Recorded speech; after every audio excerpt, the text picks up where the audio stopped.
Hey guys, tonight we're zipping ourselves into something a little restrictive.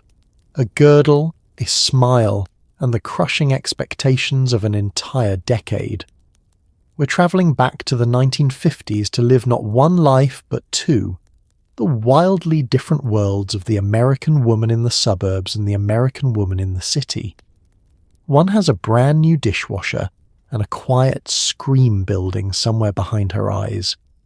The other has a paycheck, a tiny apartment, and a boss who thinks filing is a personality.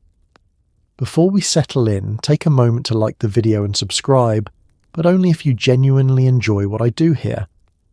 And a heartfelt thank you to whoever dropped this idea in the comments. You really have no idea how much your suggestions shape what gets made here, and they're the reason this little channel keeps growing.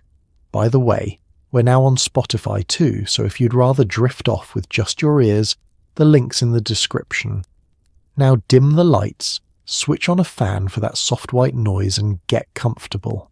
Let's wonder a few things together, shall we? Ever wondered what it felt like to wax a floor you just waxed yesterday? Could you survive a marriage where your biggest decision of the day was meatloaf or pot roast?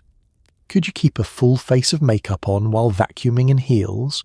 Or would you, like a reasonable person, lie down on that freshly vacuumed carpet and quietly give up? And on the other side of town, could you type 80 words a minute while a man named Stan called you sweetheart and asked you to fetch his coffee for the fourth time before 10?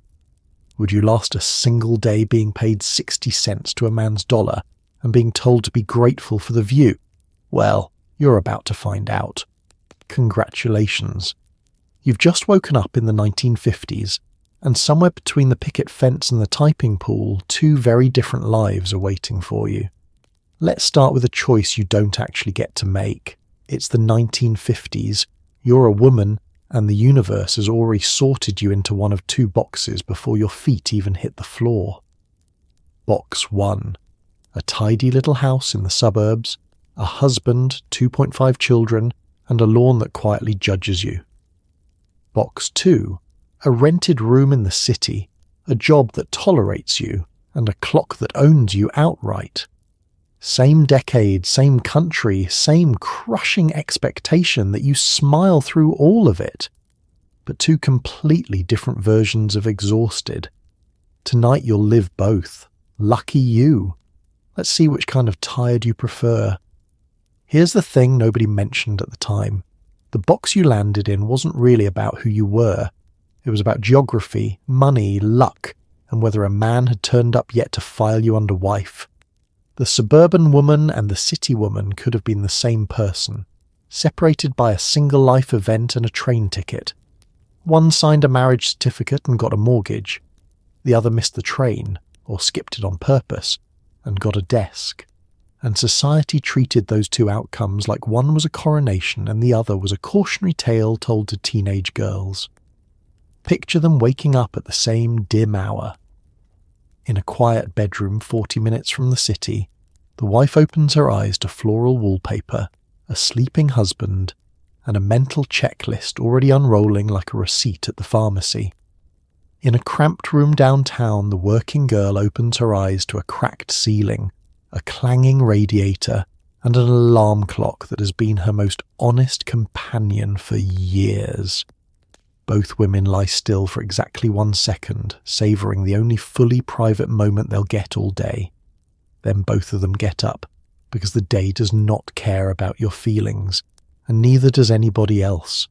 The strange part is how each woman looked at the other and saw freedom. The housewife glanced at the city girl and imagined paychecks, lunch counters, and an apartment with no one to answer to. The city girl glanced at the housewife and imagined security, a real kitchen, and never again having to ride a bus pressed against a stranger's damp overcoat.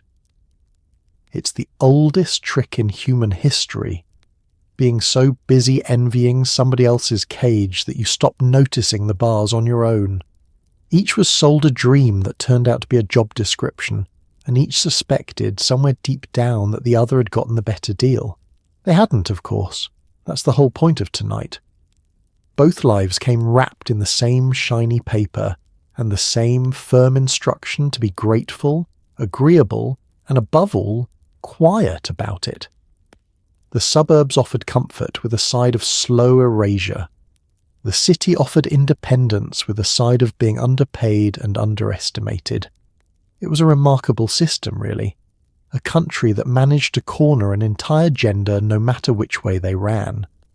So tonight you're going to live the whole thing, both versions, dawn to exhausted dusk. You'll wax the floor and you'll ride the subway, you'll greet the husband and you'll dodge the boss. And by the end, you might find that the real story of the 1950s woman wasn't city or suburb at all. It was simply this: 2 doors, both locked from the outside, and a woman behind each one told to be thankful for the view. Let's begin in the suburbs, where the day starts not when you wake up, but when everyone else needs you to be awake. The alarm goes off and you're already behind. Your husband needs breakfast, the kids need lunches, and the percolator needs babysitting like a small angry electric pet. You haven't had a single thought of your own yet, and you won't for hours. The bedroom is sunny, the bedspread is floral, and the to-do list assembling in your head is roughly the length of a phone book. Somewhere a radio is promising you a carefree, modern, push-button life. The radio is lying. You swing your legs out of bed and begin. Your bare feet hit the cold linoleum, and the morning officially seizes control. There's a particular silence to a suburban dawn. No traffic, no neighbours, just the hum of the refrigerator and the faint tick of a clock that has decided to be your enemy. You move through it half asleep, on a route worn so deep into your routine that your body could do it in a coma. Bathroom, robe, downstairs, kitchen. The same steps, the same order, every single morning, like a very boring religious ritual you never agreed to join. First, the coffee, because nothing in this house functions until the percolator does its bubbling, gurgling impression of a tiny volcano. Then the stove, which you light by hand with a match and a small prayer. Then the eggs, the toast, the bacon laid out in tidy rows like soldiers reporting for duty. You're not making breakfast so much as conducting an orchestra of tasks, all of which must peak at the exact moment your husband descends the stairs expecting warmth, food, and a wife who looks like she slept in a salon. Imagine being a morning person on demand, by law, forever. Upstairs the children are stirring, which means the second front of the war has opened. You climb back up, peel them out of bed, wrestle them into clothes, and referee a dispute over whose turn it is to be miserable about oatmeal. You comb hair that does not want to be combed. You locate a missing shoe through what can only be described as maternal sonar. The clock keeps ticking, indifferent, like a referee who's already decided you're losing. Anyone who tells you the 50s housewife had it easy has clearly never tried to dress a 6-year-old who's developed strong opinions about socks. And here's the cruel comedy of it. The magazines, the ads, the cheerful voice on the radio all insisted this was effortless. The modern woman, they said, glided through her morning in heels and pearls, serene as a swan, lightly perfumed, never sweating. The reality was closer to a one-woman pit crew running on coffee and sheer momentum, all while maintaining the facial expression of someone enjoying a pleasant garden party. You weren't allowed to look tired. Looking tired suggested something might be wrong with the dream, and the dream was not permitted to have anything wrong with it. By the time everyone's fed and presentable, you've already done more before 8 in the morning than seems physically reasonable. And your actual day hasn't even started. There's no clocking in, because you never clocked out. There's no commute, because your workplace is also your home, is also your prison, is also, technically, your whole identity. You pour yourself the last cold inch of coffee, glance at the kitchen already in disarray, and brace for the long, quiet hours ahead. The morning rush is over. Somehow that's the easy part. Let's talk about the house, because it's the whole point, supposedly. After the war, builders like William Levitt figured out you could stamp out homes like cookies, and suddenly there were entire towns of nearly identical little boxes, all painted in nearly identical shades of optimism. You got a yard, a mortgage, and the strange new pressure to keep your curtains exactly as cheerful as the neighbours. It was the American dream, mass-produced. Of course, if you weren't white, you often couldn't buy in at all. The dream came with fine print written in invisible, deeply ugly ink. But for the woman who could move in, the house wasn't just where she lived. It was the job. The numbers, for the time, were genuinely staggering. A returning soldier could buy one of these little homes for just under $8,000, with help from the government, often for less per month than renting an apartment in the city. So they came in waves, young couples by the hundreds of thousands, flooding out of cramped urban flats and into rows of fresh-built houses where the trees were saplings and the lawns were still mud. Whole communities appeared in a matter of months, fully formed, like someone had shaken them out of a box. It was efficient. It was affordable. It was also eerily, relentlessly the same. That's the part that gets under your skin once you're living in it. Your house looks like your neighbour's house, which looks like the house across the street, which looks like every house for a mile in any direction. Same floor plan, same windows, same little patch of grass. At first it feels tidy and safe, like belonging.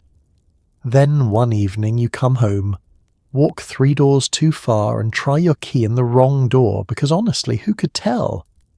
It's a bit like a parking garage where every level is identical, except you live there and the stakes are your entire sense of self.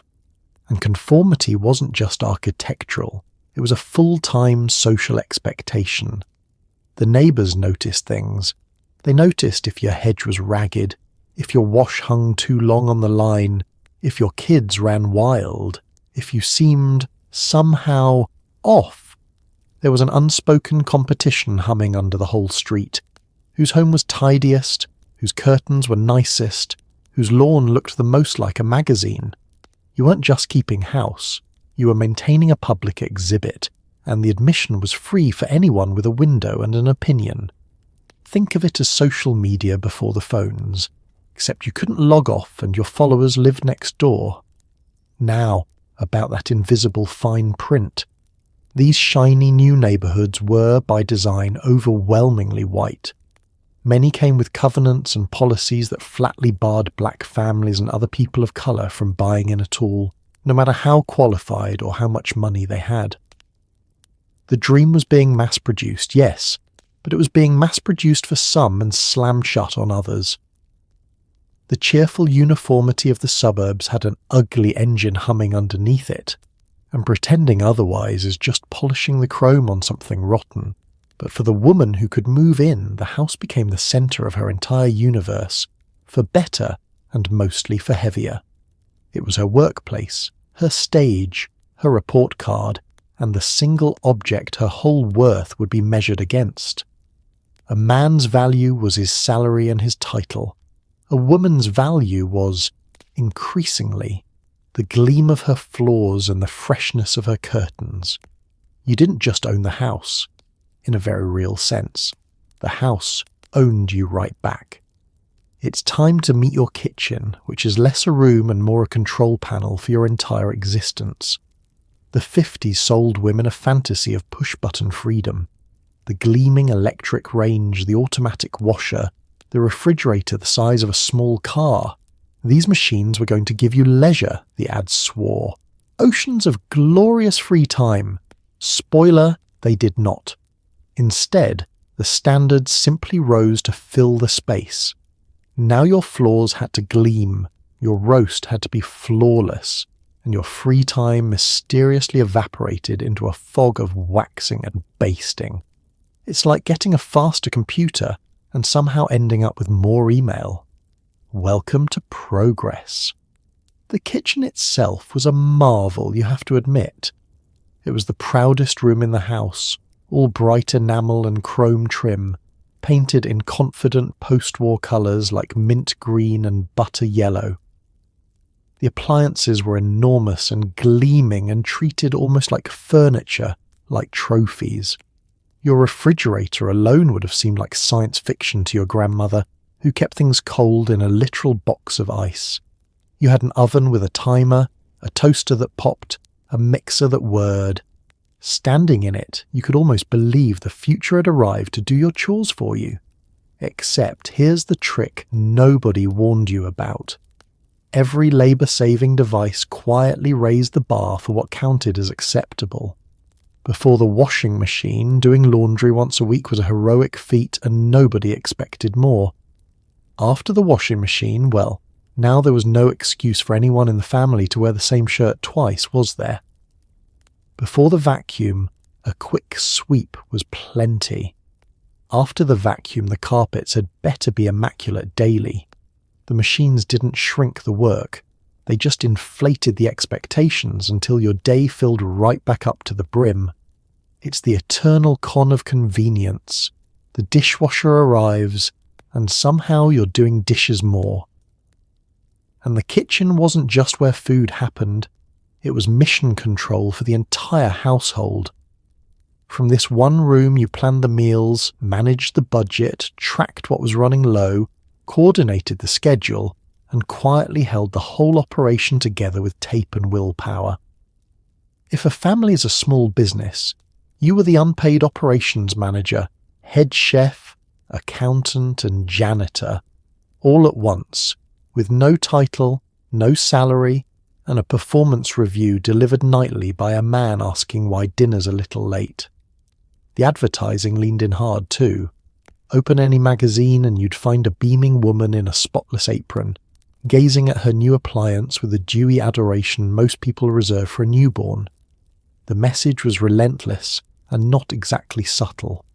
A good wife loved her kitchen, found deep fulfillment in her chores, and expressed her entire personality through the brand of floor wax she chose.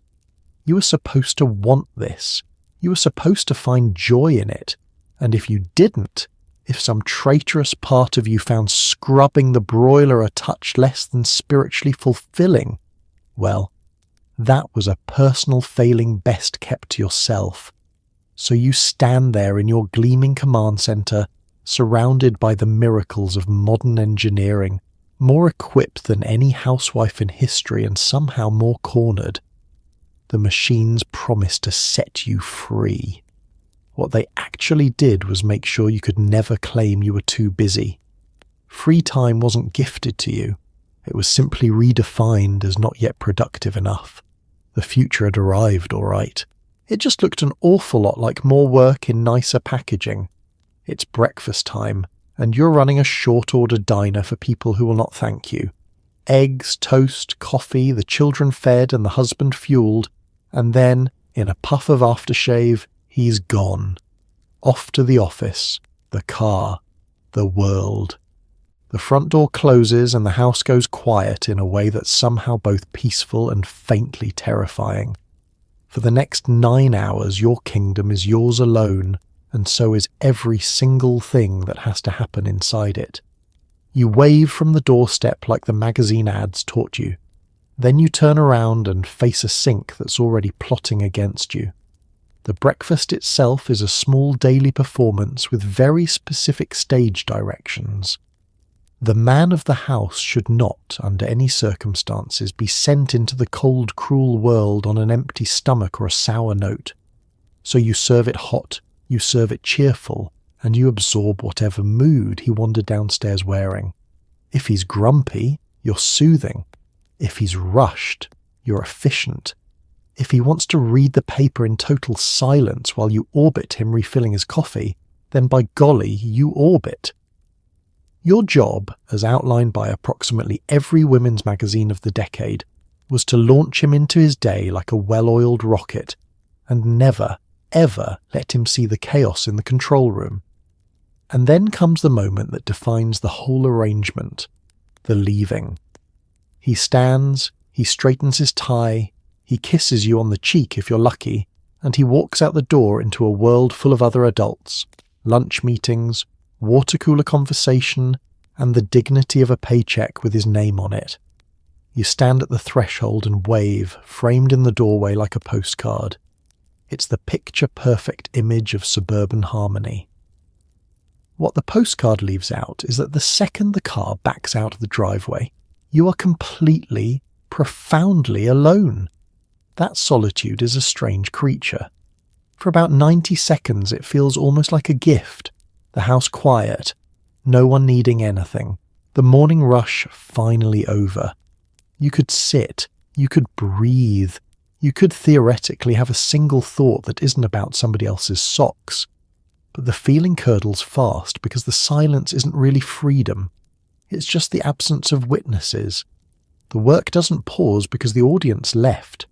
If anything, now there's no one to even see you doing it, which is its own peculiar loneliness, labouring all day in an empty house for the benefit of people who won't return until dusk. The isolation was, frankly, one of the suburbs' best-kept secrets. In the old city neighbourhoods, a woman had her mother down the block, her sister upstairs, neighbours leaning out of windows, the whole rich noise of people living close together. Out here, your nearest companion might be a quarter-mile away behind her own identical door, equally alone, equally waving at an equally vanished husband. You were all marooned on tidy little islands, each one beautifully landscaped, each one quiet as a held breath. So you turn back from the doorway into the hush of the house. There's the breakfast wreckage to clear, the beds to make, the floors waiting, the entire long day stretched out ahead like an empty highway. The husband is gone to his world of meetings and motion, and being asked his opinion. You're staying right here, in your kingdom of one, where the most exciting visitor before evening will be the mailman if you're lucky. The dishes won't wash themselves no matter what the appliance ads implied. You roll up your sleeves. It's just you now. Let's get dressed, because even in your own empty house there's a dress code. The 50s housewife was expected to look like she'd been styled for a photo shoot at all times. A fitted dress, a cinched waist, pearls, lipstick, and heels. Yes, heels, to mop. Underneath all of it was the girdle, a garment that compressed you into the approved silhouette while quietly informing you of every meal you'd ever eaten. Comfort was not the goal. The goal was to look effortless while being deeply uncomfortable. Imagine doing your most boring chores dressed for a job interview. Now imagine doing exactly that every single day for an audience of absolutely nobody. Let's start at the bottom layer with the foundation garment, which is a polite name for a contraption of elastic panels and quiet suffering. The fashionable silhouette of the era demanded a tiny waist and smooth lines, and the female body, being a normal human body, didn't naturally provide these on command. So you laced and zipped yourself into the girdle, a full torso compression device that flattened, lifted and rearranged you into the shape the magazines approved of. It pinched when you sat, it dug in when you bent. By afternoon it left red lines pressed into your skin like the world's least flattering tattoo, and you wore it to do laundry. Over that went the dress, because trousers on a housewife were considered a bit fast, a bit unladylike, the sort of thing that got tongues wagging at the bridge club. So you wore a dress with a full skirt and a fitted bodice, often with a little apron over the top to protect it, because heaven forbid the dress you wear to scrub the oven actually look like you scrub ovens in it. The whole effect was supposed to be fresh, feminine, and pulled together, the very picture of a woman who finds joy in domestic life, and definitely isn't dreaming about taking a nap on the kitchen floor. Then the finishing touches, which were not optional, a string of pearls or a tidy necklace, earrings, hair set and curled, ideally maintained by a weekly trip to the salon, because the natural state of human hair was apparently a national embarrassment. A full face of makeup, powder, lipstick, the works, applied first thing in the morning whether or not a living soul would see it. And the shoes, heels, to vacuum, to dust, to stand at the stove for hours. Your feet filed for divorce daily and you ignored them because a lady simply did not shuffle around her own home in flat, comfortable shoes like some kind of escaped peasant. The maddening part is who all this effort was actually for. It wasn't for you. Comfort had been ruled out at step 1. It wasn't really for your husband who left at dawn and wouldn't see you again until evening. It was for an invisible audience of standards. The magazines, the neighbours, the relentless cultural insistence that a good woman always looked her best, even alone, even mid-chore, even up to her elbows in dishwater. You dressed as though someone were always watching, because in a sense someone always was, the towering judgmental ghost of how it should be. So there you stand, fully assembled, cinched, powdered, pearled and balanced on heels, ready to spend your day doing manual labour while dressed for a luncheon. It's a costume for a part you never auditioned for in a play with no intermission. The vacuum waits, the floors wait, and you face them all looking absolutely immaculate, suffering quietly inside a girdle, performing effortlessness for a house full of no one at all. Now we clean, and not because the house is dirty. We clean because cleanliness in the 1950s wasn't a chore. It was a moral exam you could fail in front of the entire neighbourhood. A dusty shelf wasn't a small oversight. It was evidence of a flawed character. So you waxed, you scrubbed, you beat the rugs and chased dust like it owed you money. The magazines showed beaming women buffing their floors to a mirror shine, and you were expected to match them. It's a bit like social media today, except the filter was bleach, and the followers were judging from across the street with a pair of binoculars. The floor, in particular, became a battleground worthy of its own war memorial. The linoleum had to be swept, washed, and then, this is the truly unhinged part, waxed, by hand, on your knees, with a special paste applied in careful strokes and then buffed to a gleam. A clean floor wasn't enough. The floor had to shine, had to reflect the light, had to look wet from across the room. And because foot traffic exists and children have feet, this glorious mirror finish lasted roughly until lunch, at which point you got to contemplate doing the whole thing again. It's the housework equivalent of bailing out a boat that's also a sieve. But it wasn't just the floor, of course. The entire house was held to a standard that bordered on the medical. Windows streak-free, counters gleaming, furniture dusted, including the legs, including the backs, including surfaces no guest would ever inspect. Silver polished, baseboards wiped. There was an unspoken rule that a truly good wife cleaned not just the parts people saw, but the parts they didn't, on the theory that virtue lives in the corners. You could host a flawless dinner party, but if a sharp-eyed relative ran a white glove along the top of the doorframe and came back grey, your reputation took a quiet, permanent bruise. The psychology behind it was genuinely strange. Somewhere along the way, a clean house had stopped meaning a tidy home and started meaning a good woman. Dirt wasn't dirt anymore. It was a verdict.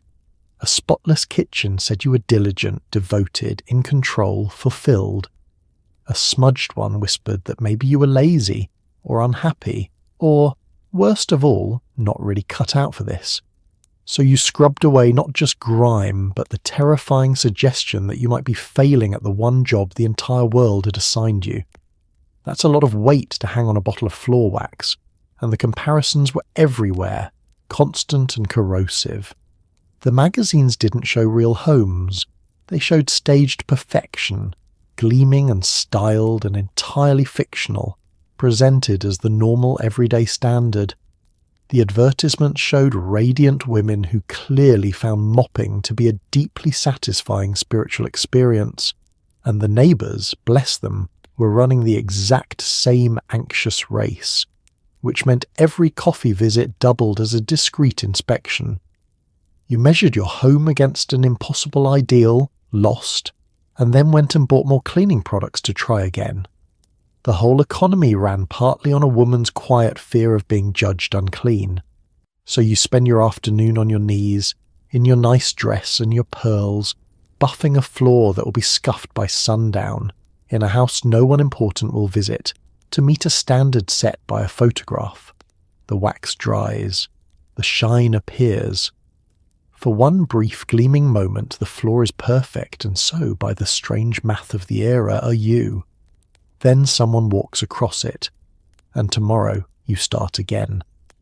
Let's talk about laundry, which somehow devoured an entire day of your week and a sizable chunk of your soul. Sure, you had a washing machine now, a genuine miracle of the modern age, but the work didn't vanish. It just rearranged itself. There was sorting, soaking, wringing, hanging, and the special torture known as ironing, which you did to nearly everything, including things no human should iron. A man's shirt had to be crisp enough to stand up on its own. The bedsheets got pressed. The underwear got pressed. You stood at that board until your back filed a formal complaint. And the reward for finishing it all? It came right back next week. In the better-off homes, the washer was automatic, a humming white box that felt almost like cheating. In plenty of others, especially earlier in the decade, you were still working a wringer machine, feeding sopping clothes through 2 rollers by hand to squeeze the water out, which was exactly as dangerous as it sounds. More than a few fingers, sleeves, and the occasional unlucky strand of hair got caught in those rollers over the years, so even the machine that was supposed to help you came with a small but real chance of trying to eat your hand. Modern convenience, 50s style, now with peril. But the washing was honestly the easy part.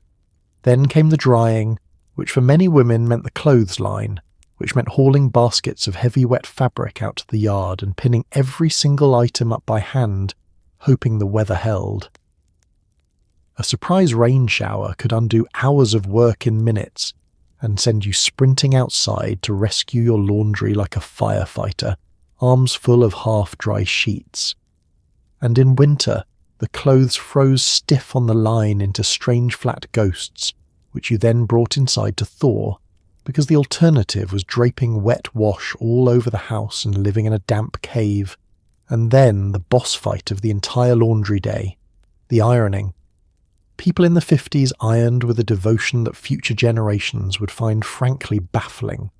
Shirts, obviously, but also sheets, pillowcases, tablecloths, napkins, handkerchiefs, dish towels, children's clothes, and yes, your husband's underwear, because a wrinkle anywhere was apparently a small public confession of disorder.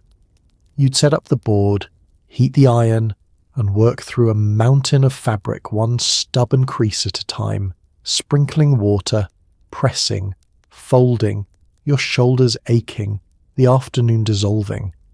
It was hot, repetitive, and endless, like running on a treadmill made of other people's clothes. The cruel joke threaded through all of it was the same one running through every chore in the house. It was completely invisible until it wasn't done. Nobody ever walked in, gazed upon a crisp stack of folded shirts and said, "What a triumph! What skill! What dedication!" Clean, pressed, neatly folded laundry was simply the expected baseline, noticed by no one.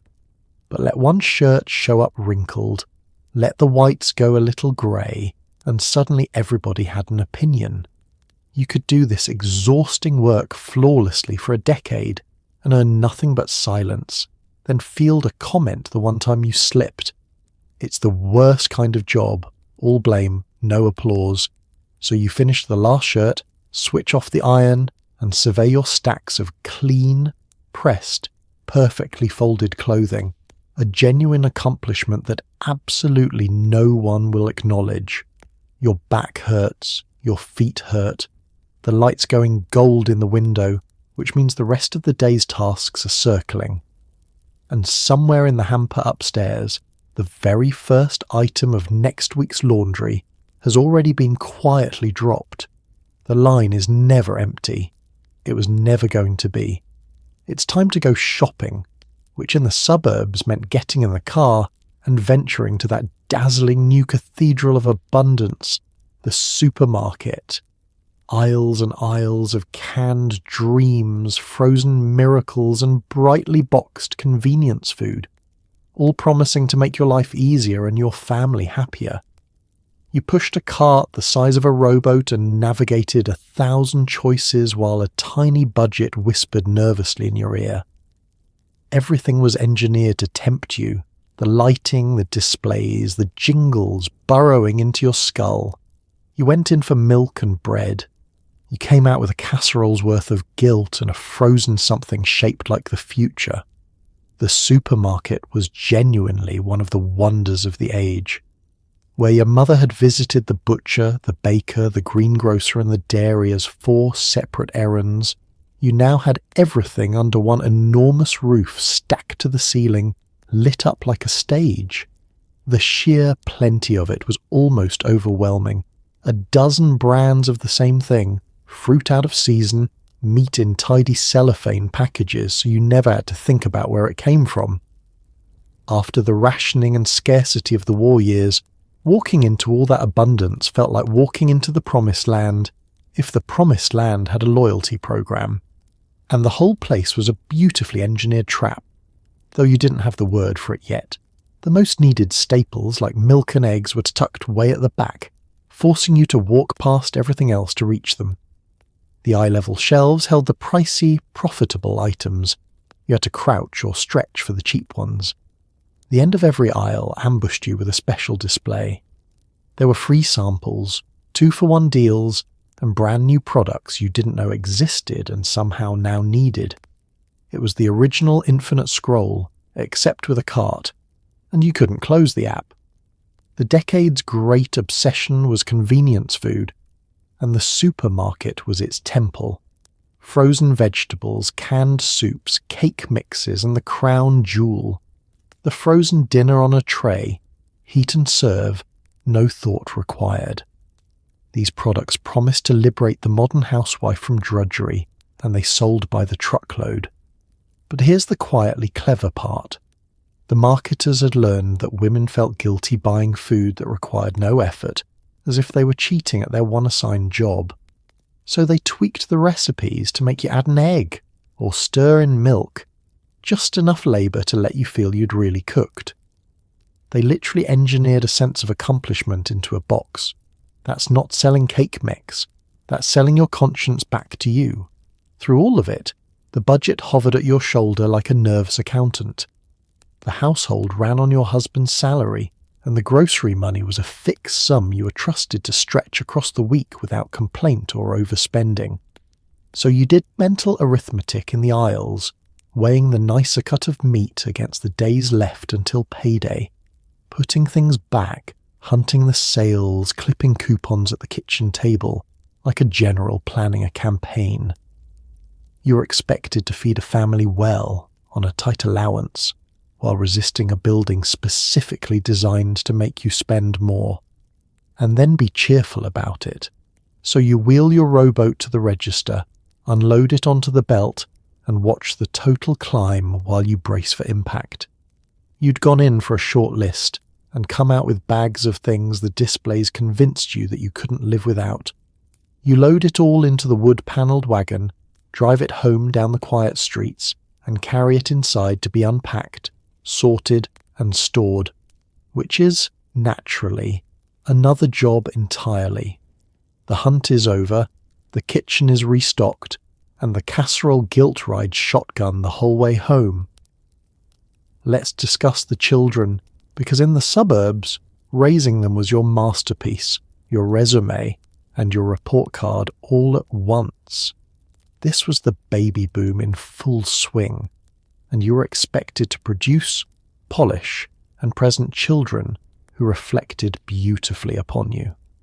Helpfully, a man named Dr. Spock had written a book telling you how, which mothers consulted like scripture and second-guessed like a horoscope. If the kids turned out well, the credit drifted vaguely toward your husband. If they turned out poorly, the blame landed squarely, permanently on you. No pressure. Just the entire emotional future of the next generation resting on your perfectly manicured shoulders. First, understand the scale of what was happening. After the war, Americans had babies at a rate that bordered on competitive, filling those new suburban houses with the largest generation the country had ever seen. Big families were the fashion, the expectation, the proof of a happy home. So your days weren't spent with one tidy child, but often with a small, sticky, ever-multiplying crew of them, each at a different stage of needing you desperately and immediately all at once. Forever. Motherhood wasn't one job. It was a swarm of jobs wearing tiny shoes, and the standards for how to do it kept shifting under your feet. The best-selling baby book of the era told mothers to trust themselves, be warm, be affectionate, follow the child's needs. Gentle, sensible advice that nonetheless landed as a brand new way to feel anxious. Because now, if your child was unhappy or shy or struggling, the implication was that you had done the warmth wrong. Every tantrum became a referendum on your mothering.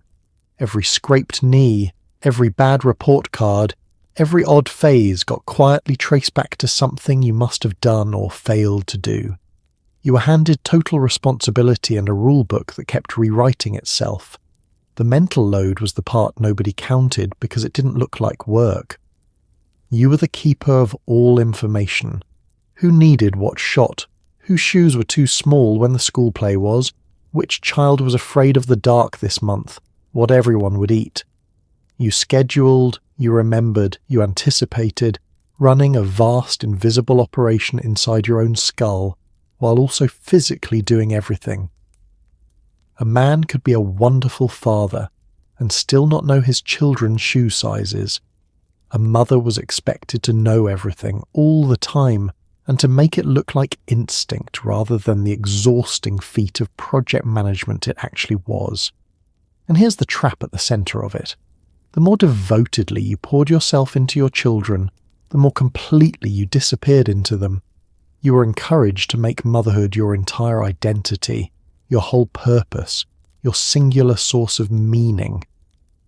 Which sounds lovely until you realise what it sets up. Children, by design, grow up and leave. You were being told to build your entire self out of people whose whole job was to one day walk out the door. The better you did it, the more thoroughly you worked yourself out of a role, with nothing waiting on the other side but a quiet house, and the question of who you were before you were somebody's mother. So you spend your days as cook, nurse, teacher, referee, chauffeur and emotional anchor for a house full of small humans who will not remember most of it, on behalf of a society that called it the easy life. You'd raise them beautifully, present them to the world, and absorb either the silent credit by proxy or the very loud blame. It was the most important work imaginable, performed without pay, without title, and without much thanks, by women told they should feel lucky to do it. You wipe a nose, settle a squabble, and glance at the clock. The future's coming along nicely. Nobody's going to mention who built it. Let's brighten things up with a party, a Tupperware party, the Suburban Housewife Social Olympics. A clever businesswoman named Brownie Wise figured out that women cooped up in identical houses were quietly starving for company. And so the home sales party was born. You'd gather in someone's spotless living room, sip coffee, admire airtight containers like they were jewellery, and pretend the whole thing wasn't also a low-key competition over whose home was nicest. It was friendship, commerce, and surveillance, all rolled into one cheerful afternoon. Honestly, it was genius. It was also one of the only socially approved ways for a married woman to earn a little money of her own. Burp the lid and behold. Here's how the magic trick worked. A fellow named Earl Tupper had invented these clever plastic containers with an airtight seal and they sold absolutely nowhere. Because how do you explain a burping lid to someone staring at it on a hardware store shelf? Then Brownie Wise came along and realised the product didn't need a store. It needed a demonstration, ideally performed by a charming woman in a friend's living room. So she built an entire sales empire out of housewives selling to other housewives over coffee and cake. It was network marketing before anyone had the buzzwords, and it ran on the one resource the suburbs had in surplus: lonely women with nowhere to be. Because that loneliness was the real engine, even if no one said it out loud. Out in those quiet neighbourhoods, a woman could go entire days speaking to no one over the age of 7. The Tupperware party was a lifeline disguised as a sales pitch, a legitimate husband-approved reason to put on a nice dress, leave the house, and sit in a room full of grown women who understood exactly what your day was like. You went for the containers. You stayed for the conversation, the gossip, the rare and precious feeling of being a person among people instead of a service among needs. Of course, it wasn't pure sisterhood, because nothing in the suburbs ever was. The party was hosted in somebody's home, which meant the host's home was on display, which meant the same quiet contest that haunted the whole neighbourhood, simply relocated to the living room for the afternoon. Was her coffee service nicer than yours? Were her drapes newer? Did her snack suggest a woman effortlessly on top of things, or a woman trying too hard? You came for friendship and got a side of appraisal, everyone smiling, everyone measuring, everyone going home to quietly reconsider their own throw pillows. But the genuinely radical part, the thing that made these parties matter more than the plastic, was the money. A married woman in the 50s had precious few respectable ways to earn an income of her very own. Selling Tupperware was one of them. A woman who hosted and sold could pocket real cash, win prizes, even build a little business and a little status, all without violating the rule that a wife's place was in the home, because technically she was working from inside homes. For some women it was pin money. For others it was the first taste of earning, ambition, and recognition they'd had since the wedding, and they were ravenous for it.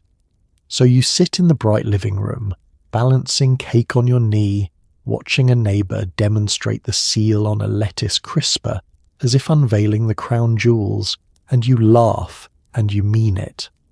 For one afternoon, you're social, you're entertained, and you might even go home a few dollars richer. It's commerce, it's friendship, it's a contest, it's an escape. The container keeps your leftovers fresh. The party kept the woman from going stale. Time to talk about your chariot, the station wagon, that great wood-panelled whale of suburban life. The suburbs were built for the car, which sounds freeing until you realise what it actually meant, that everything was now far away, and you were the one who had to drive to all of it. School runs, grocery runs, doctor runs, husband to the train station runs. You became an unpaid chauffeur piloting a vehicle roughly the length of a small boat. And when the errands were finally done, you came home to a quiet house at the end of a quiet street, miles from anyone, alone with your thoughts, and an engine still ticking as it cooled. Freedom on 4 wheels, parked in a cage. The wagon itself was a magnificent beast, all chrome and fake wood panelling and a back seat that could swallow an entire baseball team. It was marketed as the family car, the symbol of suburban arrival, the proof that you had made it out of the cramped city and into the spacious good life. And it was spacious, a rolling living room you could load with children, groceries, lumber, dogs, and the occasional misbehaving sofa. Owning one announced to the whole street that your family was thriving, mobile, modern. It was less a vehicle than a billboard with seatbelts, but here's the catch the brochures left out. The suburbs were designed around the assumption that everyone would simply drive everywhere, which was lovely in theory and quietly imprisoning in practice. There were no shops within walking distance, no corner store, No neighbours stoop to wander to. Everything, and I mean everything, required getting in the car. Run out of milk? That's a drive. Kid needs to be somewhere? Drive. Want to see another adult human being before sundown? Drive. The car didn't free you so much as become the only key to a door that was otherwise locked. And in most households there was exactly one car, and your husband took it to work. Picture that arrangement for a moment. The family vehicle vanished down the driveway at dawn with him inside it, leaving you and the children marooned in a house at the end of a quiet cul-de-sac for the entire day, with the nearest anything a long walk away in the heat. The lucky families eventually got a second car so the wife could actually move during daylight, and the second car became a whole status symbol of its own. But for plenty of women, the car was a thing that happened to other people, and the day was something you sat inside of, waiting. When you did get the wheel, the driving itself was rarely for you. It was a relay of other people's needs, ferrying children to school and lessons and friends' houses, hauling the week's groceries, dropping the husband at the commuter train, collecting him again at dusk. You logged the miles, but the destinations were never yours. You were the household's transportation department, on call, unpaid, expected to be available the moment anyone needed to be anywhere. The open road, that great American symbol of freedom and escape, became for you a series of supervised loops, always ending back in the same driveway. So you pull the great wagon into the garage at the end of another day of errands, switch off the engine, and sit for a second in the sudden quiet, the motor ticking as it cools. Out beyond the windshield is your quiet street, your quiet house, your quiet life, all of it reachable only by the very machine that was supposed to set you free. You gather the grocery bags and head inside. The car promised the horizon. Mostly it delivered the driveway. Let's start cooking dinner, the grand finale of your unpaid workday, due precisely when your husband walks through the door. This was the meal that mattered, the performance you'd been rehearsing all afternoon. The magazines were very clear. Dinner should be hot, the table should be set, the candles may be lit, and you should be fresh-faced and delighted, as though you hadn't spent the day wrestling a vacuum in heels. There were rules about pot roast, casseroles, and the strategic deployment of Jell-O, which the 50s inexplicably stuffed with vegetables and called a salad. You stir, you baste, you watch the clock. The roast cannot fail. You apparently can. The timing was the cruelest part, an unforgiving high-wire act performed nightly. Dinner had to be ready, not whenever it happened to be ready, but at the exact moment of his arrival, which was itself a moving target dependent on traffic, the train, and his mood. Too early and it sat congealing. Too late, and you'd failed at the one clear deliverable of your day. So you became a master of culinary timing, juggling the roast and the potatoes and the green beans so they all crossed the finish line together, the very second the front door opened. It was a coordination feat worthy of Mission Control performed for an audience who assumed food simply appeared. And then there was the cuisine itself, a uniquely 50s adventure. This was the golden age of the casserole, where any combination of meat, starch, canned soup and crunchy topping could be baked into a single dish and declared dinner. It was the era of the moulded gelatin salad, in which the nation collectively decided that suspending shrimp, celery, or shredded carrots inside a wobbling tower of flavoured gelatin was not only acceptable but elegant. Recipes prized novelty and presentation over, frankly, taste. If it looked impressive and involved a mould, it was a triumph. The future of food had arrived and it jiggled.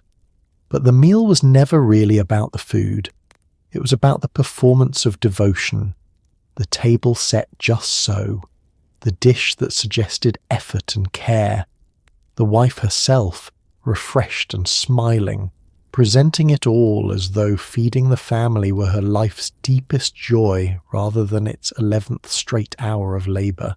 The whole scene was meant to communicate a single message: that this man came home each night to a haven of comfort, warmth, and competence, conjured for him by a woman who lived to do it. Your exhaustion was not part of the menu. Your exhaustion was to be plated elsewhere, out of sight. The advice handed down to wives about this hour could be genuinely staggering. Be cheerful. Have his slippers ready. Don't burden him with the troubles of your day, because his day was the real one. Speak in a low, soothing voice. Make him feel like the king of a peaceful castle. Read that as job description and it stops sounding like marriage and starts sounding like running a very specialised hotel for one demanding, permanent guest who never tips and occasionally asks why dinner's a little late. So you bring it all together at the final second, the dish hot, the table laid, your apron whisked off, your smile fixed in place, just as the door opens and he steps inside expecting exactly this and nothing less. You set the perfect dinner before him, the crowning achievement of your invisible workday, and he sits and he eats, and if you're lucky, he says it's nice. The roast did not fail. You held it all together one more night. Now there's just the small matter of the dishes, the clean-up, and tomorrow, already loading itself into the chamber. He's home. Quick, look thrilled. The cocktail hour was the suburban evening's main event, and the advice given to wives about it was frankly unhinged. Magazines instructed you to greet your husband with a smile, a fresh dab of lipstick, a cool drink, and absolutely no complaints about your day. Because his day, you understand, was the hard one. You were to be a soft landing, a restful harbour, a human spa with a cocktail tray. Meanwhile, you'd been on your feet since dawn doing the labour of roughly 4 people. But tonight you hand him his drink, ask brightly about his meeting, and swallow whatever you were actually about to say. Cheers to that. The ritual had real choreography to it, rehearsed across 1,000 magazine columns and advice books. As the hour of his return approached, you were to prepare not just the house but yourself. Freshen your makeup, fix your hair, change out of anything that looked like you'd worked in it. Tidy away the day's wreckage so he'd walk into calm. The idea was that he should never glimpse the machinery, never see the chaos, the fatigue, the sheer unglamorous grind that produced the serene scene he came home to. You were the swan, and all the furious paddling happened below the waterline where he'd never have to think about it. The drink was central, the era's little symbol of arrival and ease. He'd come through the door and there it would be, a highball, a martini, something cold and grown up to mark the shift from work to home. Post-war prosperity had made the home bar a fixture and the evening drink a small daily celebration of the good life. For him, it was a well-earned unwinding after a hard day in the world. For you, it was one more item on a checklist that had begun before sunrise and would not end until the last dish was dried and the last child was down. And then came the conversation rule, the one that really gives the game away. You were to ask about his day, listen with interest and offer him a sympathetic ear. You were not, however, to unload your own day in return, because the prevailing wisdom held that a husband returning from work should be soothed, not burdened. His frustrations were to be aired and eased. Yours were to be quietly composted somewhere out back. So the emotional traffic ran one direction only. You were the listener, the comforter, the steady presence, a full-time therapist with no one assigned to listen to you. Stack it all up, and the cocktail hour becomes a small masterpiece of imbalance. After a day in which he was paid, recognised, and surrounded by adults, he came home to be tended, fed, and emotionally cared for. After a day in which you were unpaid, unseen, and largely alone, you came to the evening with one more shift to work, the comfort shift. The whole arrangement was sold as romance, as devotion, as a wife's natural joy. Strip away the soft lighting, and it's harder to tell the wife from the staff, except the staff would have gotten a day off and a paycheck. So you fix the smile, smooth the dress, hand him the cold glass and ask warmly how it all went, banking down whatever you'd hoped to say about your own long day. He settles into his chair, unwinding into the haven you built around him hour by invisible hour.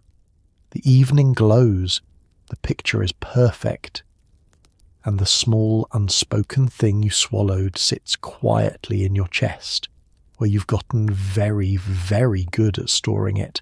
Cheers indeed. Now let's quietly open the medicine cabinet, because something in this picture-perfect life isn't adding up. Underneath the smiles and the casseroles, an enormous number of suburban women were profoundly, exhaustingly unhappy, and nobody had a name for it yet. They called it the problem that has no name. Doctors had a tidier solution, a little tranquilizer called Milltown, which became one of the most popular pills in America almost overnight. Take one, smooth out the edges, keep smiling. It was easier to medicate the housewife than to ask why a woman with everything she'd been told to want felt like she was slowly disappearing. We'll sit with that one for a moment, then we're getting out of the suburbs. The unhappiness was real, widespread, and almost entirely hidden, because admitting to it felt like ingratitude. You had the house, the husband, the children, the appliances, every single thing the culture swore would make a woman complete. And yet a quiet, gnawing emptiness crept in anyway, a sense that some essential part of you was atrophying from disuse.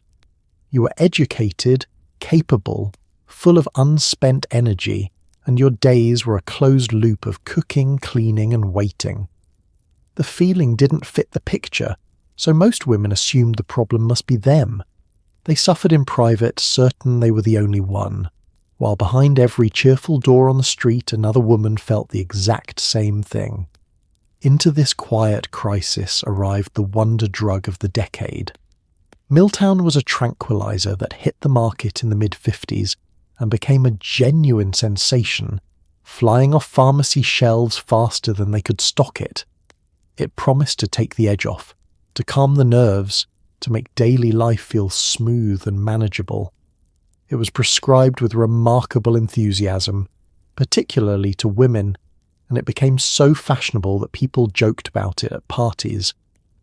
An anxious, restless, unfulfilled housewife wasn't a sign that something was wrong with the arrangement. She was a candidate for a prescription, and that's the quietly damning part. When a woman went to her doctor and tried to describe the emptiness, the restlessness, the sense of vanishing, the response was rarely curiosity about her life. It was a pill.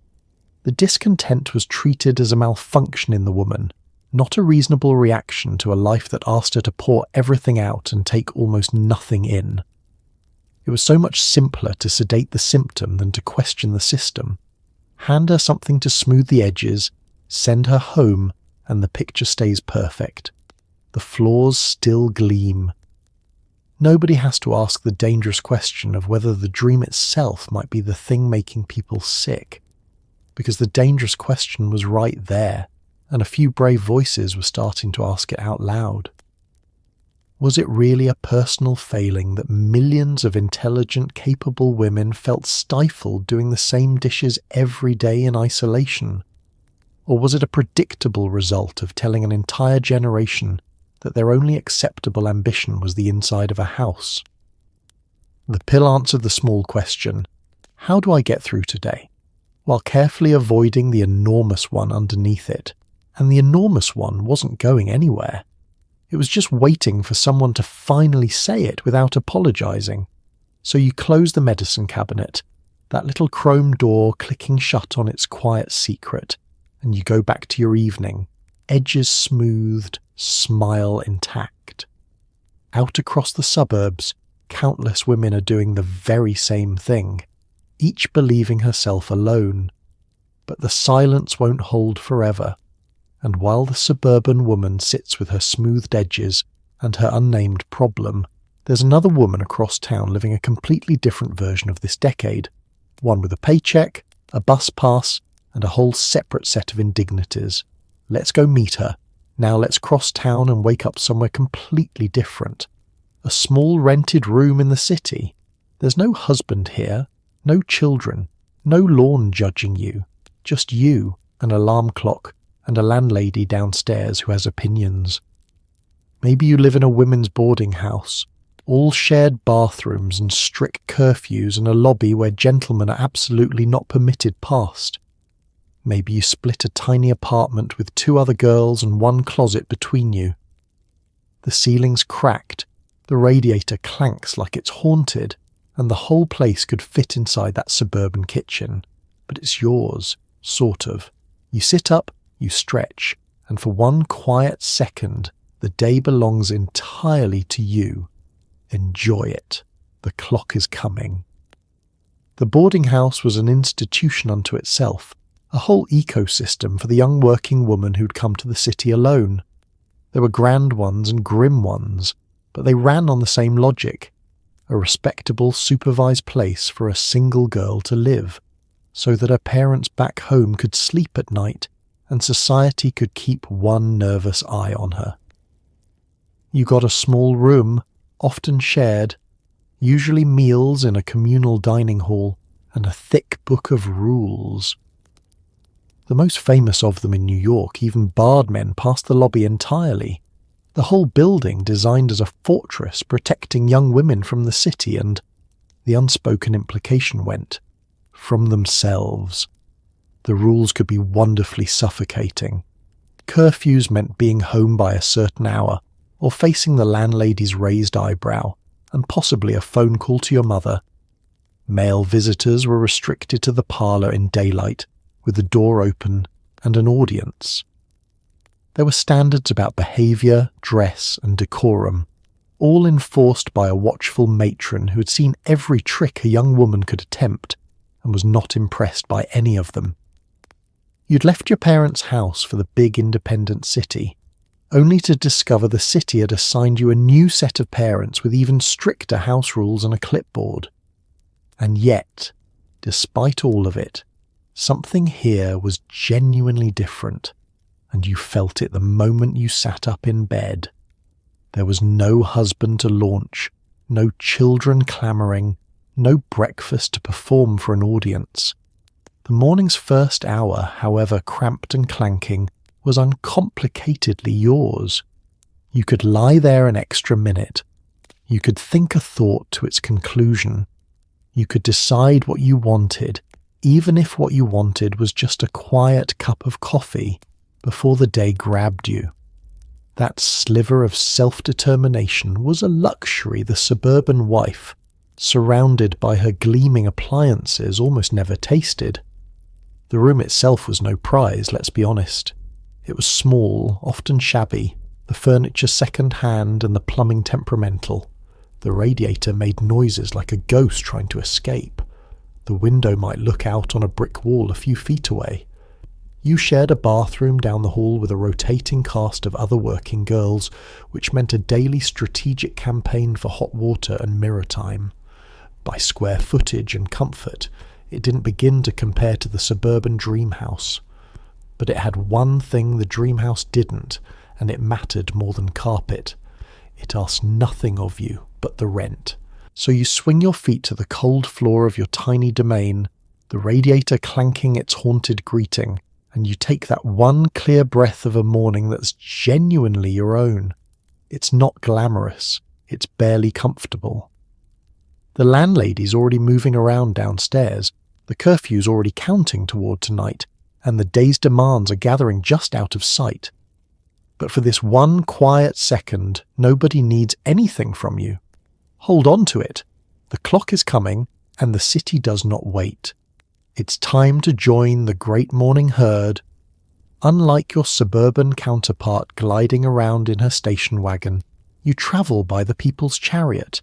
The bus, the streetcar, the subway, packed shoulder to shoulder with every other working soul in the city. You hang from a strap, clutch your handbag, and master the ancient art of reading a man's newspaper over his shoulder without ever making eye contact. It's loud, it's crowded, and someone is always standing too close. But it's also the city waking up around you, the noise, the rush, the strange electric sense that things are actually happening. You're part of it. You're also going to be 3 minutes late and your boss will notice. The journey began the moment you stepped out the door into the street, into the genuine pulse of the city. After the eerie hush of the suburbs, this was a different planet. Horns and engines, delivery trucks, newsboys, the rumble of trains underground, thousands of people all moving with purpose towards somewhere they were expected. You joined the flow, just one more figure in the morning current, swept along toward the bus stop or the subway entrance. There was something bracing about it, even electric. You were anonymous out here, which was its own kind of freedom. Nobody on this street knew or cared whether your flaws gleamed. The vehicle itself was an exercise in the endurance and tactics. At rush hour, the bus or subway car filled past any reasonable limit. Bodies pressed together, the air thick and warm and faintly perfumed with everyone's morning. You learn to claim a strap and hold your ground. You learn to keep your handbag clamped against your body and your feet braced for sudden stops. You developed a 1,000-yard stare that politely informed the world you were not available for conversation. It was an intimate, undignified daily ritual shared with total strangers, and you got extraordinarily good at pretending none of it was happening. There were indignities particular to being a woman in that crush, ones the men around you never had to think about. The crowded car gave cover to the occasional wandering elbow, the man who stood a little too close, the comment murmured, "Just for you." You developed defences, where to stand, how to angle yourself, how to deliver a withering look or a sharp shift of the heel. None of it was discussed. You just absorbed it as the cost of getting to work, the way you absorbed so many other costs that were never charged to anyone but you. The commute was free of fare for the men in one quiet way it never was for you. But here's what the suburban wife, alone in her quiet wagon, never got to feel. You were part of something, surrounded by clerks and typists and shopgirls and office men, all of you flowing toward the working heart of the city. You belonged to the great churning machine of the day. There was energy in it, ambition, the sense that the world was being built and run and you had a seat, well, a strap, in it. Lonely as a single girl's life could be, the commute reminded you daily that you were out in the world, not sealed away from it. That counted for more than you might admit. So you ride it out, swaying with the crowd, watching the city scroll past the grimy windows, counting the stops until yours. The car empties and fills, empties and fills. You check the little watch on your wrist and do the math and realise, yes, you'll be those 3 crucial minutes late, and yes, the supervisor will note it with a glance. You shoulder your way to the doors, step out into the rush, and join the river of workers pouring toward the offices. The herd moves as one. You move with it.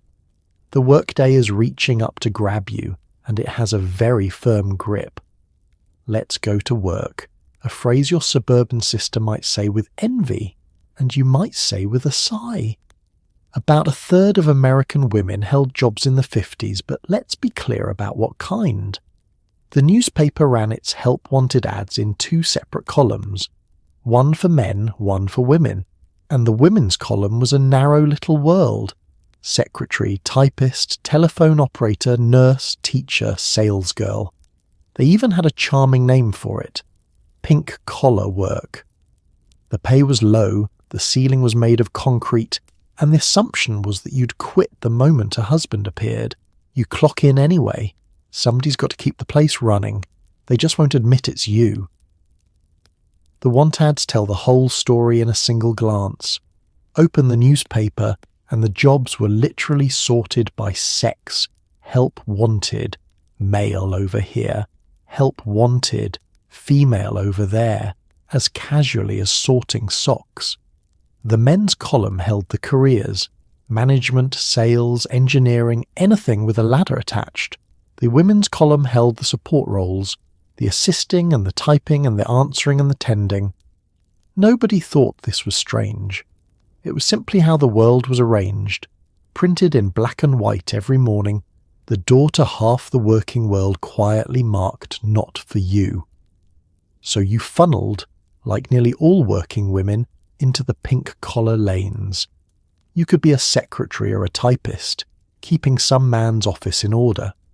You could work a switchboard, connecting calls all day with a bright professional voice. You could nurse or teach or sell behind a counter, or wait tables, or answer phones. These were respectable jobs, real jobs, often skilled jobs, but they were defined as women's work, which meant they were valued accordingly, which is to say not much. The label did the damage before you even started. Work done by women was, by a kind of national reflex, work that didn't pay well or lead anywhere. And looming over everything was the assumption that none of this was permanent for you anyway. The prevailing wisdom held that a woman worked only until she married, at which point she would naturally retire to a home of her own and a husband's income. So why train her for advancement? Why promote her? Why pay her as though she had a future at the company? She was just passing through on her way to a wedding. This assumption was applied to every woman regardless of her actual plans, which meant the spinster who intended to work for 40 years was treated exactly like a bride-to-be on her way out the door. Your ambition didn't factor in. The story had already been written for you. The ceiling then wasn't glass. It was poured concrete and everybody could see it. No matter how sharp you were, how fast you typed, how well you understood the business, the path upward simply ended a few feet above your head. The men you supported, some of them barely competent, some of them relying entirely on you to function, would rise past you to titles and salaries you'd never be offered. You could run the engine room flawlessly for decades and never be allowed up to the bridge. The competence was demanded, the reward was withheld. That was the bargain, and it wasn't negotiable. So you clock in, hang up your coat and take your place, doing real and necessary work that the world has agreed to undervalue on principle.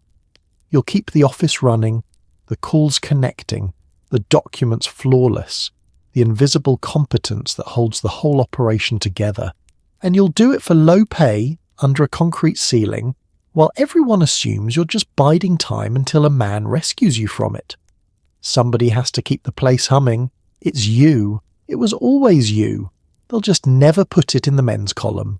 Welcome to the secretarial pool, an open sea of desks where the women of the office typed, filed, and quietly kept civilization legible. From above, it looked like a tidy grid of identical hats. Up close, it was a whole ecosystem of ambition, gossip, and rapidly improving typing speeds. You had a supervisor, usually an older woman who'd survived the pool herself, and now ruled it with a red pen and zero patience. You were measured in words per minute and mistakes per page. Nobody asked your opinion on the actual business. You just made the business readable. It's like being the engine of a car the driver insists is running purely on charm. The physical setup told you your place before anyone said a word. The bosses had offices, real rooms with doors that closed, with windows and privacy and a nameplate. The pool had the open floor, rows of desks lined up in the centre of the room, exposed, interchangeable, on display. You worked in full view, your output visible, your speed measurable, your every trip to the powder room noted. The architecture of the office was a diagram of the hierarchy, and you could read exactly where you stood by where you sat. Out in the open, in the middle, in the flow, replaceable. The work demanded genuine skill, whatever anyone pretended. Typing fast and clean was hard. Taking shorthand as a man dictated at full speed, then transcribing it perfectly, was a real craft. Managing files so that any document could be found in seconds, keeping calendars, screening calls, smoothing over the chaos of an executive who couldn't locate his own hat. This was the work that kept the company functioning. You were measured ruthlessly on it too.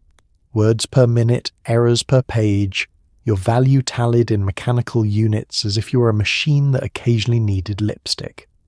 Precision was expected.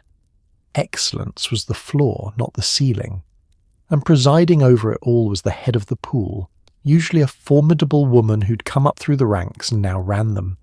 She enforced the standards, assigned the work, and kept the whole operation moving, often with an iron eye and a famous lack of patience for sloppiness or daydreaming. She was, in her way, a glimpse of your possible future, a woman who'd given her working life to the office and risen as high as a woman was permitted to rise, which was to the top of a room full of other women. Respected within the pool, invisible above it, the highest rung on a ladder that didn't reach the next floor. The strange and bitter truth of the pool was how much depended on you and how little credit reached you. The men signed the letters you typed and corrected, attended the meetings you'd prepared the materials for, made the decisions based on the information you'd organised. When things went smoothly, it was assumed to be the natural order. When things went wrong, the search for blame rarely climbed higher than the pool. You were essential and anonymous at once, the unnamed competence beneath 100 important men's important days. The car ran beautifully. The driver took all the compliments and assumed it was his magnetism. So you take your seat in the grid, roll the paper into the machine and begin, the keys clattering, the pages stacking, the whole readable face of the company flowing out from under your fingers. You'll type faster and cleaner than half the men could dream of, keep the files flawless, and watch the credit float gently upward to people who couldn't find their own staplers without you. The pool hums along, dozens of skilled women making the place work. Nobody up in the offices with the doors will say so. But turn off the pool for a single day and watch how fast the charm runs out of gas. Let's talk about your boss and brace yourself, because the 1950s office was not a safe space. It was barely a polite one.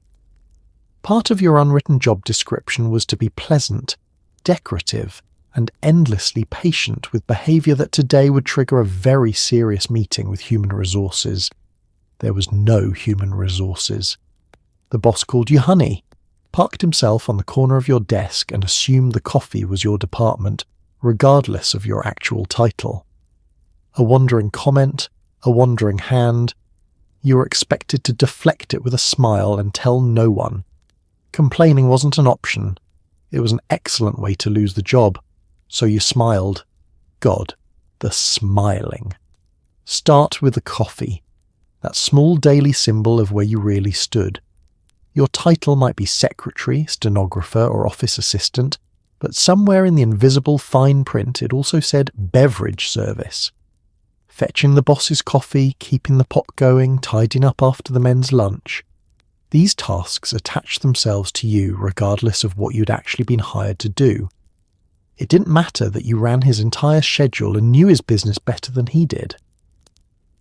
You were a woman in the office, so the domestic chores followed you in from home like a stray you couldn't shake. The work was professional. The expectations were quietly, stubbornly wifely. Then there was the language, the casual little diminishment stitched into every interaction. You were honey, sweetheart, doll, the girl, even when you were a grown woman running half the office. Grown female employees were the girls collectively, the way you might refer to a sports team or a litter of puppies. Your appearance was open for comment, your dress, your hair, your figure, offered up freely by men who'd never dream of remarking on each other's. It was meant as harmless, even friendly. It also meant you were never quite allowed to be a full professional, just a pleasant, pretty fixture who happened to type. And then there was the part that wasn't funny at all, the part the cheerful office comedies left out. The corner of the desk lean, the hand on the shoulder that lingered, the private dictation that made your stomach drop, the comment, the proposition, the pressure from a man who held your paycheck and your reference in his hand. It happened, commonly, and there was no system whatsoever to address it. No department to report to, no policy, no word for it yet that didn't sound like you were making fuss. The man held all the power, you held all the risk, and everyone understood the arithmetic. Because the real trap was the powerlessness underneath it all. If you objected too sharply, you were difficult, oversensitive, no fun, hard to work with, and a difficult girl was an easily replaced girl with a line of others waiting in the want ads.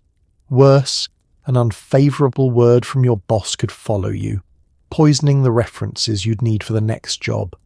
So the cost of speaking up landed entirely on you, and the cost of staying silent also landed entirely on you. And you learned to navigate the whole minefield with a fixed, careful smile that gave nothing away.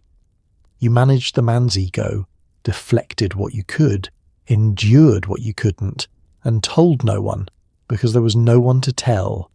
So you smile, you bring the coffee, you laugh lightly at the joke that isn't funny, slide out from under the comment, angle your chair away from the desk corner and keep the office running flawlessly through all of it. It is its own exhausting, unpaid second job, layered invisibly on top of the first, the constant low-grade labour of being a woman in a room run by men who've never been told no. The clock crawls toward 5. You keep the smile bolted on, and not 1 minute of that particular effort will ever show up on your performance review.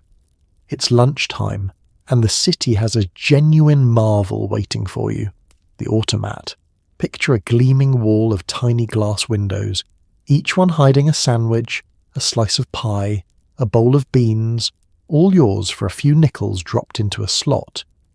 You'd pop the little door, grab your food, and find a seat among the clerks, typists, and office boys all doing the same. It was fast, it was cheap, and best of all, nobody was waiting for you to serve them. For one glorious half hour, you sat down and someone, something, fed you for a change. Then the clock ticked, and it was back to the pool. The pie, at least, was honest. The automat was a wonder of the age, a restaurant that seemed to run on coins and magic. You walked into a grand hall of polished chrome and marble, lined with rows of those little glass compartments, each one framing a dish like a tiny edible museum exhibit. You'd find the slot, feed in your nickels, turn the knob, and the small door would unlatch so you could lift out your prize, a sandwich, a wedge of pie, a steaming bowl of macaroni. Somewhere behind the wall, unseen hands kept refilling the compartments, so the food appeared to materialize from nowhere. It felt like the future, and a vending machine and a fancy cafeteria all at once. What made it perfect for the working woman was the sheer ease and dignity of it. It was cheap, which mattered enormously on your wages. It was fast, which mattered on a strict lunch break with a clock-watching supervisor waiting. And crucially, you could go alone without a flicker of awkwardness. A woman dining solo in a proper restaurant in the 50s could draw stares, raised eyebrows, the assumption that she was waiting for someone, or worse, available. But at the automat, everybody ate alone together, clerks, secretaries, messengers, all elbow to elbow, nobody judging, nobody questioning why a young woman was feeding herself in public like a complete human being. And here was the quiet revolution hiding in a slice of pie. For once, you were the one being served. Think about it. The suburban wife spent her every meal in service, cooking it, plating it, refilling other people's glasses, eating last and cold if she ate sitting down at all. Here, you put in your nickels and the food came to you. No one needed you to fetch, to tend, to clear. For 30 stolen minutes, you sat with your tray and your own thoughts, a customer, a person with money and an appetite and the right to satisfy it. It was the smallest taste of being on the receiving end, and it was delicious for reasons that had nothing to do with the food. The room itself was its own kind of company. The automat hummed with the noise of the working city at midday, the clink of trays, the murmur of conversation, the rattle of coins, the steady human churn of people grabbing fuel between obligations. You might share a table with a stranger and exchange a nod, or sit quietly and watch the whole bustling scene, anonymous and content. After a morning at your exposed desk under the supervisor's eye, this little pocket of unbothered solitude in the middle of a crowd felt like a genuine luxury. Nobody here knew your typing speed or your marital prospects. You were just hungry, and then you weren't. So you finish the last forkful of honest pie, gather your tray, and glance at the clock on the marble wall, which has begun its familiar countdown. The half-hour evaporates the way good half-hours do, and the desk is waiting, and the afternoon stack of dictation won't transcribe itself. You smooth your skirt and rejoin the lunchtime current flowing back toward the offices. For 30 minutes you were served, solitary and free. Now it's back to the pool, where you'll spend the afternoon serving everyone else. But the pie was real. Hold on to that. Let's talk about money, since you actually earn some, which is more than your suburban sister can say. On payday you get an envelope of your own, and it feels like a small act of independence, until you do the math. A woman in the 50s typically earned around 60 cents for every dollar a man made for the same work, and nobody felt the slightest need to apologise. The reasoning, such as it was, a man had a family to support and you were just working until you got married, weren't you?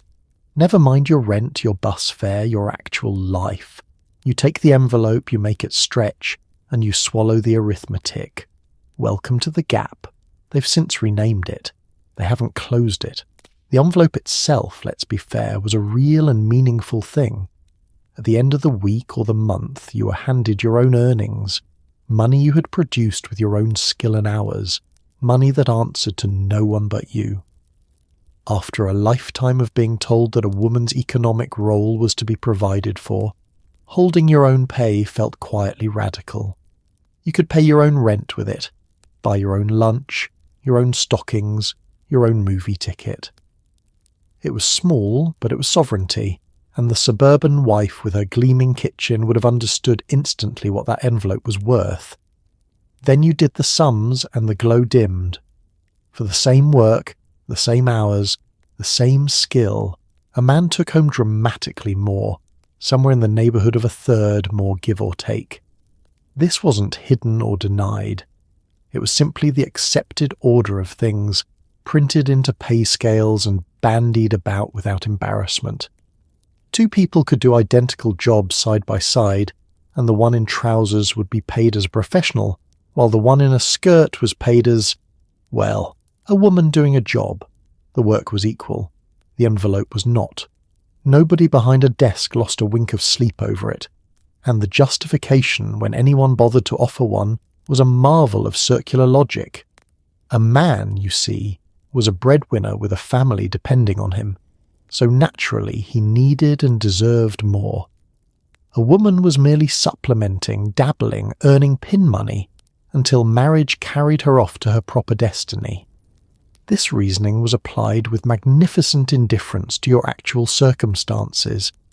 It didn't matter that you paid your own rent, supported yourself entirely, perhaps even sent money home to family. The story said you didn't really need the money, so the money was set accordingly. You were paid not for the work you did, but for the life they assumed you had. The cruelty compounded itself too in ways that compounded across a lifetime. Lower pay meant thinner savings, slimmer security, fewer choices, a smaller cushion against any bad turn. It made independence harder to sustain, which conveniently nudged women back toward the marriage that was supposed to support them all along. The whole arrangement was a closed loop. Pay her less because she'll marry, and make independence costly enough that she'd better. You were running the same race as the men, and being handed a lighter prize at the end, then told it was generous of them to let you race at all. So you fold the envelope into your handbag, do the familiar math against the rent and the bus fare and the week ahead, and make it stretch the way you always do. Because you've gotten good at it. The pay is unequal, the reasoning's insulting, and the system is built to keep it that way. but it's still yours, earned by you, spent by you, answerable to no one. That counts for something real, even short-changed. The Gap rides home with you in the handbag. Decades later, they'll give it a polite name and a great deal of discussion. They still won't have closed it. Let's go home. Your home. The city kind. Maybe you've graduated from the boarding house to a small apartment shared with a roommate or two, a place with a hot plate, a fire escape, and walls thin enough to enjoy your neighbour's radio dramas for free. It's cramped, and it's loud, and you're always slightly broke. But here's the scandalous part. It's independent. You decide when to eat, when to sleep, who comes over, what to do with your one wild evening off. To much of society, a young woman living on her own was a faintly suspicious creature, one missing husband away from total disaster. To you, it was the closest thing to freedom on offer. You'll take the fire escape over the picket fence, for now. The apartment was, by any honest measure, modest to the point of comedy. A couple of small rooms shared with another working girl or two, a kitchenette barely worthy of the name, a bathroom you queued for, furniture assembled from second-hand finds and family cast-offs. The walls were thin enough to narrate your neighbours' arguments and broadcast their radio programmes into your living room free of charge. In summer it baked. In winter, the radiator either roared or sulked, no in-between.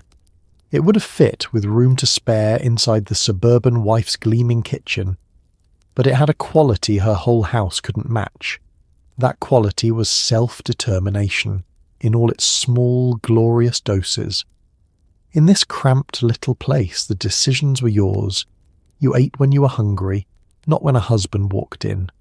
You slept when you were tired, kept the hours you chose, spent your evening off exactly as you pleased. You decided who came up the stairs and who didn't. Nobody appraised your housekeeping or graded your roast. The standards you lived by were your own, set to fit your own life, and after a lifetime of meeting other people's expectations that ordinary freedom tasted like champagne, you could leave the dishes till morning if you wanted. Revolutionary. The roommates turned the whole thing into something warmer than mere survival. Sharing those tight quarters with other young working women meant built-in company, a chorus of voices, somebody to split the rent and the gossip and the bad days with.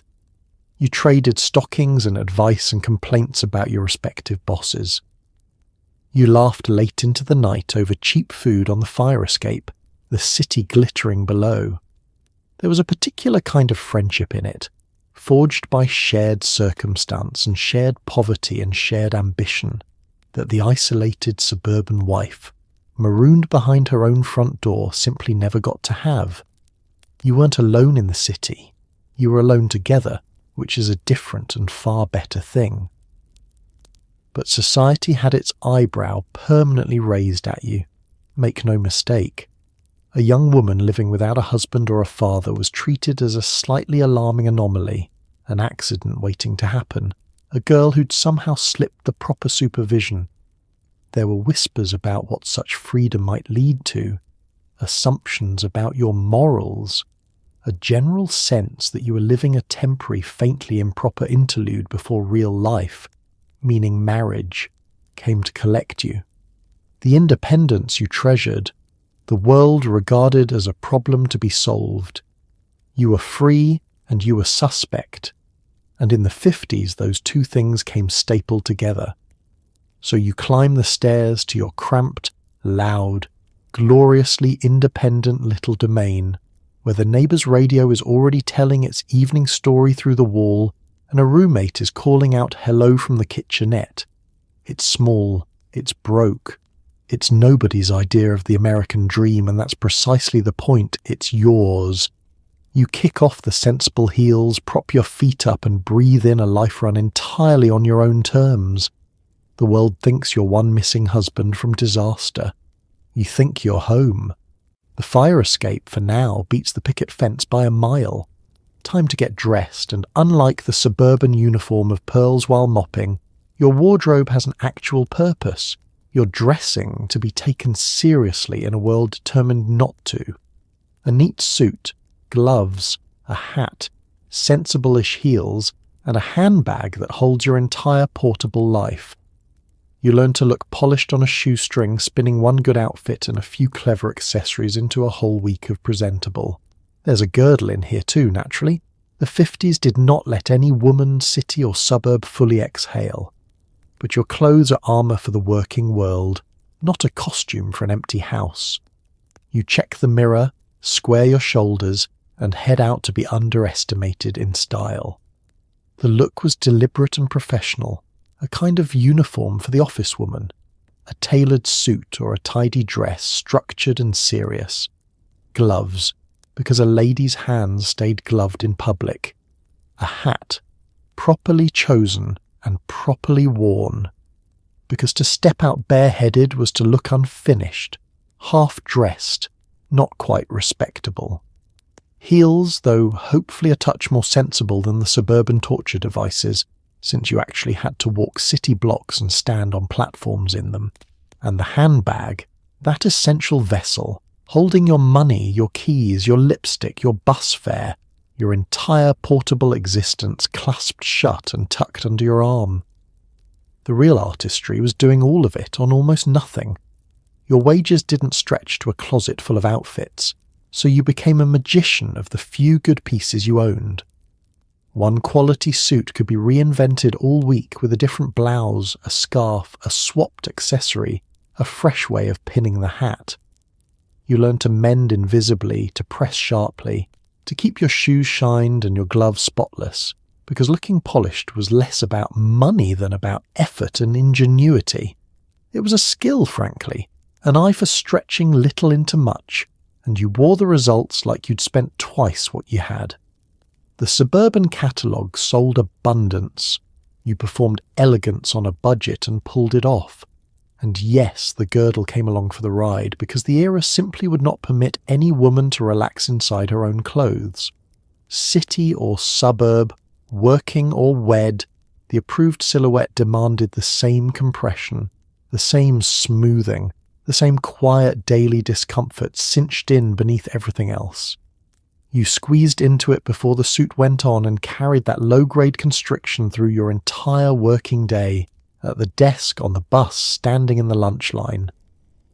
It was the one indignity the two lives shared without distinction. Whatever else divided the housewife and the working girl, they were united in being unable to take a full, deep breath. But here was the meaningful difference, the thing that gave your dressing a dignity the housewife's never had. Your clothes had a job to do, and so did you. The suburban wife dressed up for an empty house, performing put-togetherness for an audience of no one. You dressed up to walk into the working world and stake a claim to being taken seriously in it. Your suit was armour against a world that wanted to call you honey and wave you off. It said you were here to work, here to be professional, here to be more than decorative. The world would underestimate you regardless. You just make it do so to a very well-pressed woman. So you take one last look in the speckled mirror, suit straight, hat set, gloves on, handbag in hand, girdle quietly protesting, and you square your shoulders for the day. You've assembled a polished professional self out of thin wages and sheer cleverness, and you're about to carry it into a place that has already decided to see less than it should. Let them. You'll be sharp, capable, and impeccably turned out while they figure it out, or never do. Out the door you go, dressed for a respect the world's reluctant to give. You'll take it anyway. Let's see what happens when the workday ends, because the city, unlike the silent suburban street, actually has a nightlife. After 5, the office is empty and the lights come on. Diners, dance halls, movie houses, a drink with the girls from the pool. Maybe there's a date, a fellow who takes you to a supper club and orders for both of you without asking. Maybe it's just you and your roommates and a shared bottle of something cheap, laughing out on the fire escape. The rules are strict and the curfews are real, but there's a flicker of possibility in the evening air that the suburbs quietly traded away for a lawn. You stay out a little late. You'll regret it at the alarm clock, worth it. The moment the clock struck 5, the city transformed, and so did you. The workday fell away and a whole evening of actual options bloomed in front of you, a thing the suburban wife facing her dinner shift and her quiet street would have wept to imagine. The streets filled with people headed somewhere fun rather than home to chores. Marquees lit up. Music drifted out of doorways. You could walk out of the office building and straight into a life that was, for a few precious hours, about pleasure and company and possibility, rather than service and obligation. The city after dark practically dared you to enjoy yourself. The simplest pleasures were often the best ones. A movie with a friend, sinking into the dark with a story on the screen. A bite at a diner where someone else cooked and cleared. A drink and a dance at a hall full of music and motion. And the cheapest, dearest evenings of all, just you and your roommates, crowded into the little apartment or perched out on the fire escape, with a shared bottle and a long, laughing conversation that ran past midnight. These were the nights that made the cramped apartment and the unequal paycheck and the wandering-handed boss almost worth enduring, the ordinary freedom to be young and silly and unguarded among friends. Then there was dating, which carried its own particular flavour of the era. A young man might call on you, take you out, escort you to a supper club where he'd order for both of you without bothering to ask what you wanted, because that was simply how a gentleman did things. Courtship had its elaborate choreography and its rigid scripts, and a single woman was watched closely for any misstep. Still, there was genuine excitement in it. The possibility, the attention, the dressing up, the not yet decided quality of an evening. You were, after all, also officially supposed to be hunting for a husband, a pressure we'll get to soon enough. But tonight you could just enjoy the dance and let tomorrow's expectations wait. The freedom came fenced, of course, because nothing in the 50s came otherwise. If you lived in a boarding house, the curfew was real and the matron was waiting. Your reputation was a fragile, closely guarded thing, and a single girl who stayed out too late or too often invited talk that could follow her. The rules of respectability didn't clock out at 5 just because you did. So you learned to thread the needle, to taste the nightlife without scorching the reputation, to have your fun within the lines, to be home before the eyebrow raised. The evening was yours, but only on loan and with conditions. So you steal your few golden hours from the night, the movie, the dance, the laughter on the fire escape, the date who means well and orders the fish, and you let yourself feel young and free and alive in a way the quiet suburbs simply don't allow. You stay out a little later than you should, because the night is good and the company is better and the alarm clock feels very far away. It isn't, of course. Tomorrow it'll go off at the same merciless hour and you'll regret every stolen minute, and you'll do it again next week gladly. Some things are worth the bleary morning. This is one of them. Now let's address the thing hanging over both your lives like a low ceiling, the expectation that you must get married. In the 50s, the average American woman married at around 20, and an unmarried woman much past that began collecting a label nobody wanted. Spinster, old maid, career girl said with a pitying little tilt of the head. The suburban wife had cleared the bar and was now serving her sentence. The city girl was still officially looking, whether she wanted to be or not, reminded constantly that her job was a waiting room, and marriage was the real destination. 2 women, 1 finish line, drawn by everyone but them. It's a race where the prize is also a cage. The timeline was startlingly compressed, and everyone was watching the clock. Women married young, often barely out of their teens, and the cultural pressure to do so began early and never let up. A girl was raised to understand that marriage wasn't one possible path among many. It was the path, the goal, the entire expected arc of a successful female life. Education, jobs, independence. These were treated as pleasant detours perhaps, or insurance, But the real achievement, the thing that would finally settle the question of your worth, was a wedding ring and a husband's name. You were running toward it whether you'd chosen the race or not. And the labels waiting for the woman who didn't cross the line on schedule were merciless. Stay single too long and you became a spinster, an old maid, a figure of pity and faint ridicule, gently assumed to be defective in some way that had scared off the men. Career girl could be said almost kindly and still land like an insult, implying you'd chosen work because no one had chosen you. There was no respectable script for a woman who simply preferred her independent life, no widely accepted version of happily unmarried. Your singleness was read not as a choice but as a failure, a problem, a sad little mystery the neighbours discussed in lowered voices. Here's where the two lives mirrored each other in the cruelest way. The suburban wife had won the prize and discovered it was also a sentence. The gilded house, the endless chores, the slow erasure with no exit and no do-overs. The city girl was still in the waiting room, treated as incomplete, her vibrant independent life dismissed as a temporary phase before the real thing began. One had crossed the finish line into the cage, the other was being herded toward it and scolded for dawdling. Neither was permitted to believe that her current life might simply be enough on its own terms. Marriage was the only finish line anyone would recognise, and it was painted by everyone except the women running toward it. The deepest unfairness was the absence of any other vision. A man could be a respected bachelor, a man married to his work, a fellow who'd settle down eventually with no shame in the meantime. A woman got no such grace.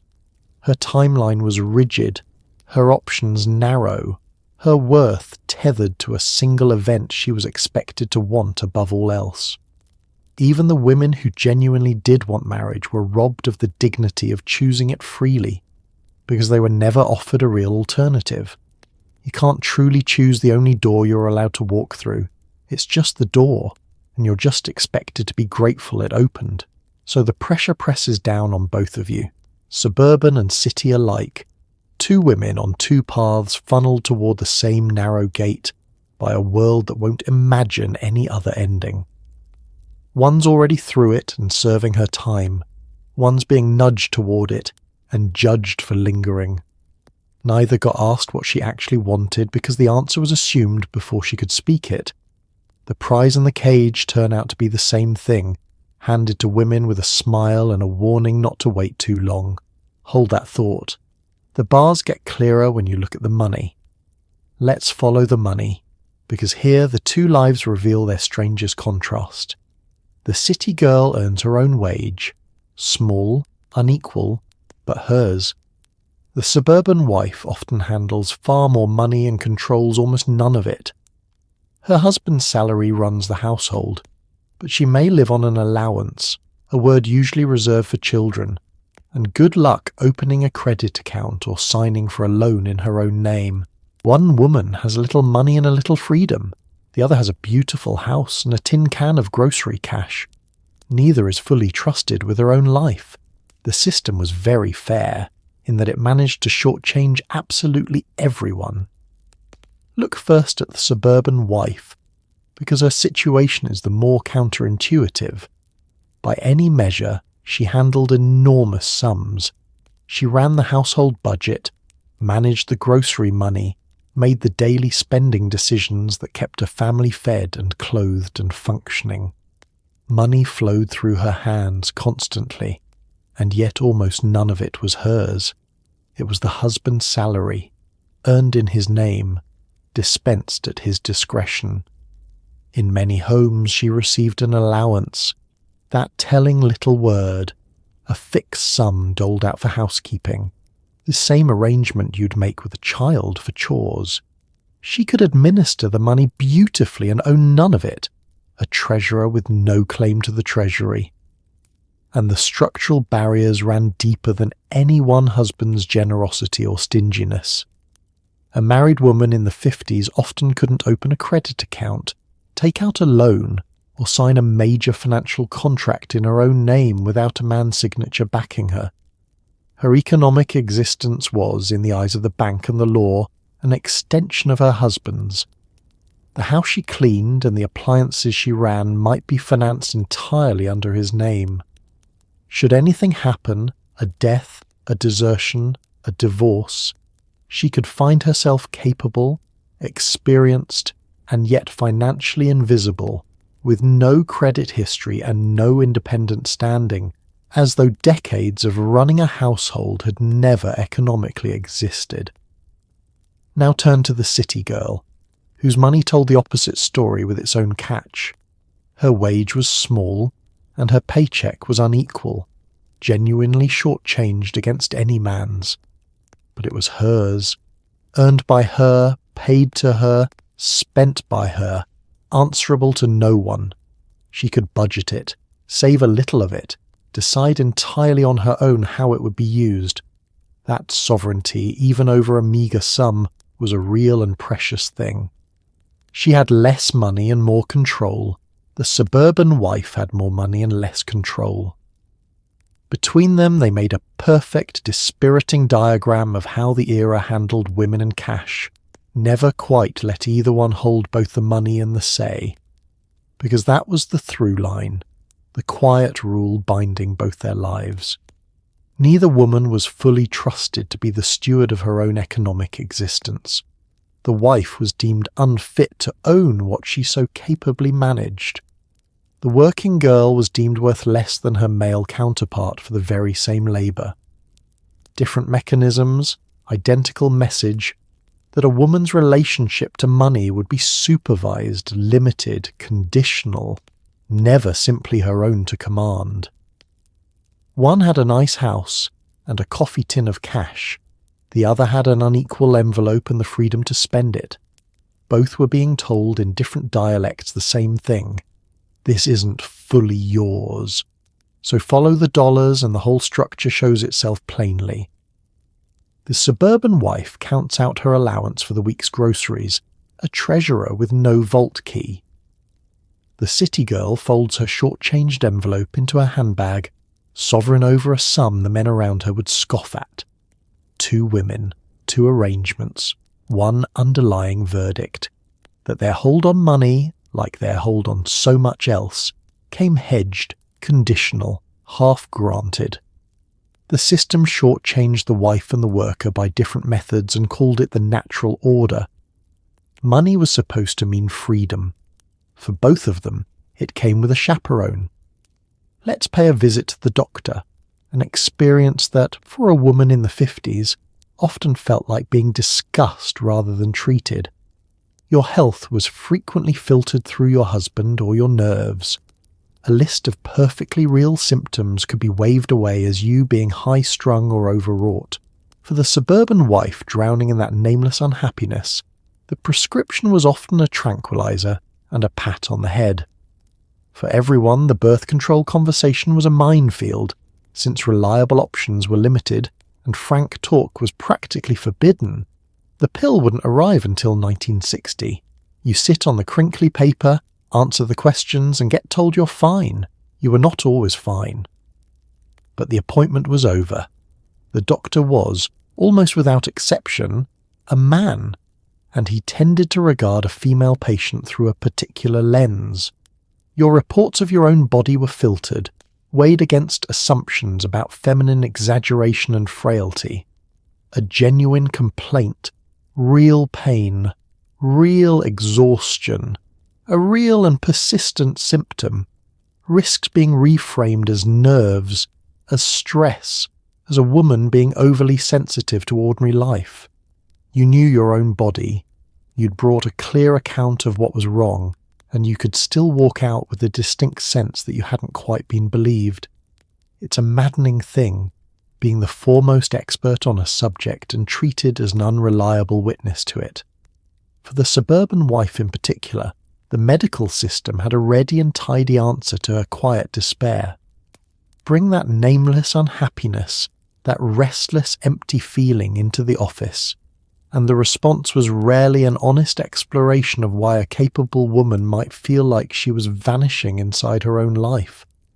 It was a prescription, a tranquilizer to smooth the edges, a suggestion to rest more, a gentle implication that she should count her blessings. The discontent was treated as a glitch in her chemistry, rather than a reasonable response to her circumstances. Medicate the symptom, avoid the question, send her home calm. We've sat with that one before. The doctor's office was where it got formalised into a refill. Then there was the matter no one would discuss plainly, contraception and women's reproductive health, a subject wrapped in silence, shame and legal tangles. Reliable options were limited, and frank conversation was practically forbidden, hedged about by law and propriety and a deep cultural squeamishness. A woman trying to understand or control her own fertility navigated a minefield of half information and disapproval, often unable to get a straight answer even from her own physician. The reliable pill that would eventually transform the landscape was still around the corner, arriving at the very turn of the decade. For now, women managed as best they could with what little they were permitted to know, in a fog of euphemism. The whole experience added up to a peculiar kind of erasure, being the patient and yet not quite the authority on yourself. Decisions about your body were filtered through male doctors and sometimes male relatives. Your testimony was second-guessed. Your real ailments risked dismissal. Your deepest dissatisfactions were medicated rather than heard. And the most intimate questions of your own biology were fenced off behind silence. You came seeking care and often left having been managed instead. It was less a partnership in your health than a polite negotiation conducted largely without you, about you, in a language that didn't quite include the word believe. So you sit on the crinkly paper in the cold little room, answer the questions as honestly as you can, and receive the verdict that you're fine, or that it's nerves, or that here's something to take the edge off. Maybe it is fine, maybe it isn't, and you'll carry the unaddressed thing home with you along with the prescription. You button your coat, thank the doctor, and step back out into your day, your real concerns half heard at best. You knew your own body better than anyone in that room. In the 50s, that didn't always count for much. The appointment, at least, was over. Let's not forget the quiet hum running under everything, the Cold War. Whether you were waxing a suburban floor or typing in a city tower, the decade came with a low background dread that the whole world might end at any moment. Children practiced ducking under their school desks. Magazines ran cheerful articles on how to decorate a fallout shelter, because heaven forbid the apocalypse be tacky. You were supposed to keep the home calm, the family steady, and the smile firmly in place, all while a small voice wondered whether the bomb would really care how clean your kitchen was.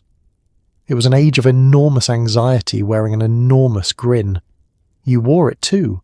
Everyone did.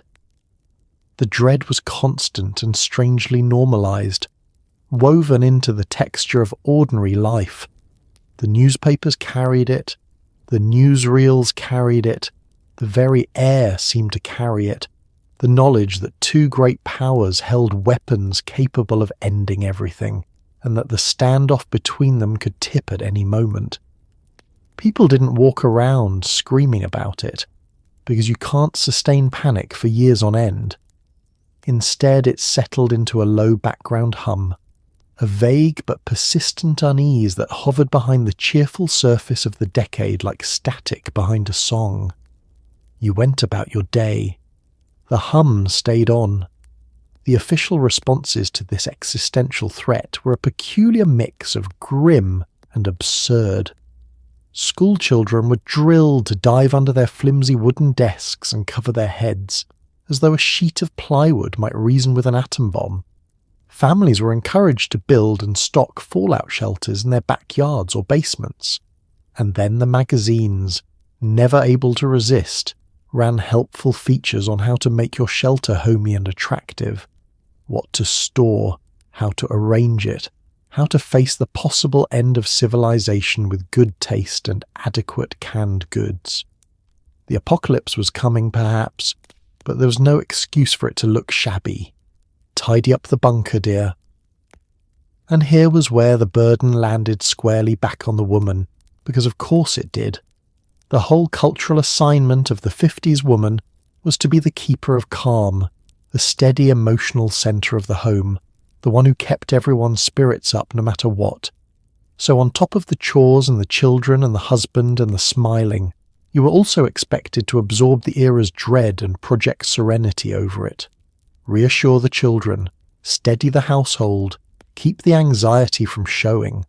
You were to be the unshakable hearth in a world that might end on Tuesday, all while privately carrying the same fear as everyone else, with nowhere to set it down. The contrast between the surface and the undertow was the whole strange flavour of the time.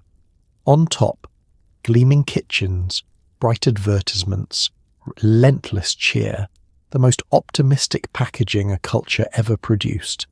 Underneath, the steady possibility of total annihilation, drills and shelters and that ever-present hum.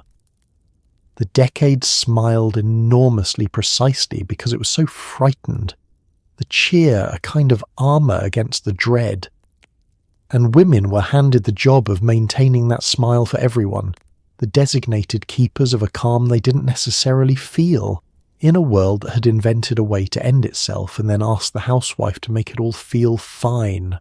So you keep the smile in place, suburban or city, waxing the floor or typing the memo, steadying the household or just steadying yourself, while the low hum goes on underneath everything. You reassure the children that the desk drill is nothing to worry about, even as you wonder. You glance at the cheerful shelter article and the cheerful appliance ad on facing pages and feel the strange dissonance of the age. The bomb, you suspect, would not care in the slightest how clean your kitchen was. But you keep it clean and you keep smiling, because that was the assignment. Everyone wore the grin. Underneath it, everyone was holding their breath. And so, here we are, with both your lives laid out side by side. One woman in a spotless house she didn't fully own, surrounded by appliances that promised freedom and delivered chores. One woman in a tiny apartment she paid for with a paycheck the world insisted was worth less. One was told she had everything and felt strangely empty. The other was told she was missing everything and felt strangely alive. Different streets, different routines, the same decade pressing down on both with the same impossible smile. We'll let that contrast settle for a moment, because their story isn't really about poodle skirts or percolators. It's about two women on two paths, both quietly waiting for the world to make a little more room. Set them next to each other one last time, and the symmetry is almost unbearable. The suburban wife had the house, the husband, the children, every glittering thing the culture swore would complete a woman, and a hollow space inside her that no appliance could fill.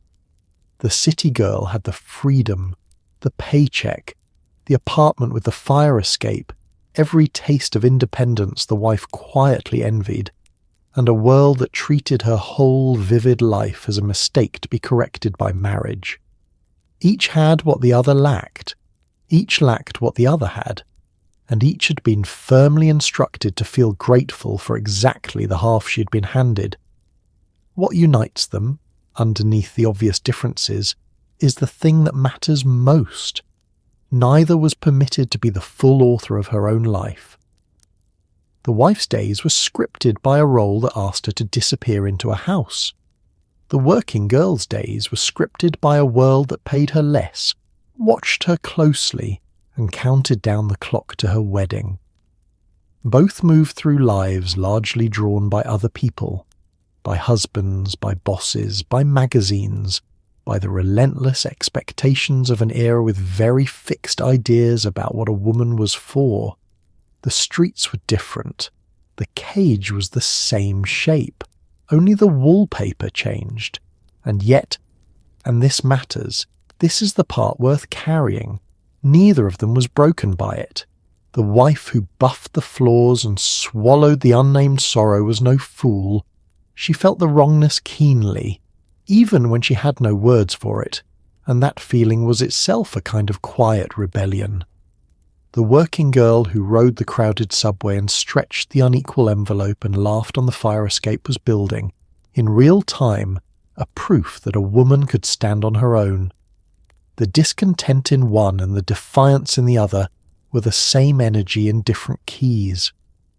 Something was stirring in both of them, something the decade's enormous smile couldn't quite paper over forever. Because the women living these two lives were the ones who would eventually crack the whole thing open. The suburban wife's nameless problem would before long get a name and a voice and a movement. The working girl's small daily insistence on her own paycheck and her own door would help widen the path for everyone behind her. They didn't know it yet, sitting in their quiet house in their loud apartment at the close of another long day. But the questions they were starting to ask, silently, exhaustedly, almost in spite of themselves, were the first faint cracks in a wall that had seemed permanent. History was about to make a little more room. These two women, in their different ways, were the ones leaning on the door. So let that settle as the night draws in around both of them. One woman in the suburban dark with her smoothed edges, one in the city glow with her fire escape and her plans. Their decade told them to smile and be grateful and want no more than they'd been given.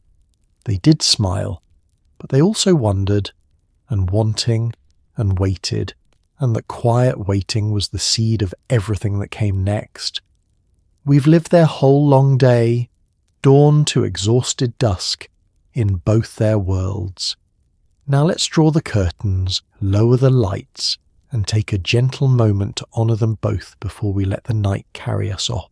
So that was a day, 2 days or really, in the 1950s.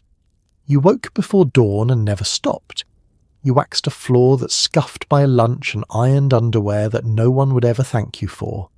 You greeted a husband with a smile you'd practiced, and somewhere across town, you dodged a boss who called you honey and assumed you made the coffee. You stretched an unequal paycheck, swallowed a dozen small indignities, and kept that bright, impossible smile fixed in place through all of it. One of you had a spotless house and a hollow feeling. The other had a tiny apartment and a quiet, stubborn spark. Both of you carried the whole decade on your shoulders and were told to be grateful for the view. And here's the thing worth holding on to as the night settles in. These weren't fragile women. They were strong, clever, and far more restless than the magazines let on. They ran households and offices with a competence the world refused to name. They felt the wrongness of it, even when they had no words, and that feeling, that quiet, unbroken wondering, was the first crack in a wall that had seemed permanent. They were the ones who would, before long, throw the windows open and let the future in. So tonight, as you drift off in a life with a few more open doors, a few more choices, a paycheck of your very own, maybe whisper a soft thank you to the women who lived these two lives. The ones who smiled through the girdle and the gloom, who stretched the budget and the patience, and who never quite stopped believing the world might make a little more room. It did. Because of them. Now close your eyes, rest easy. You've earned it.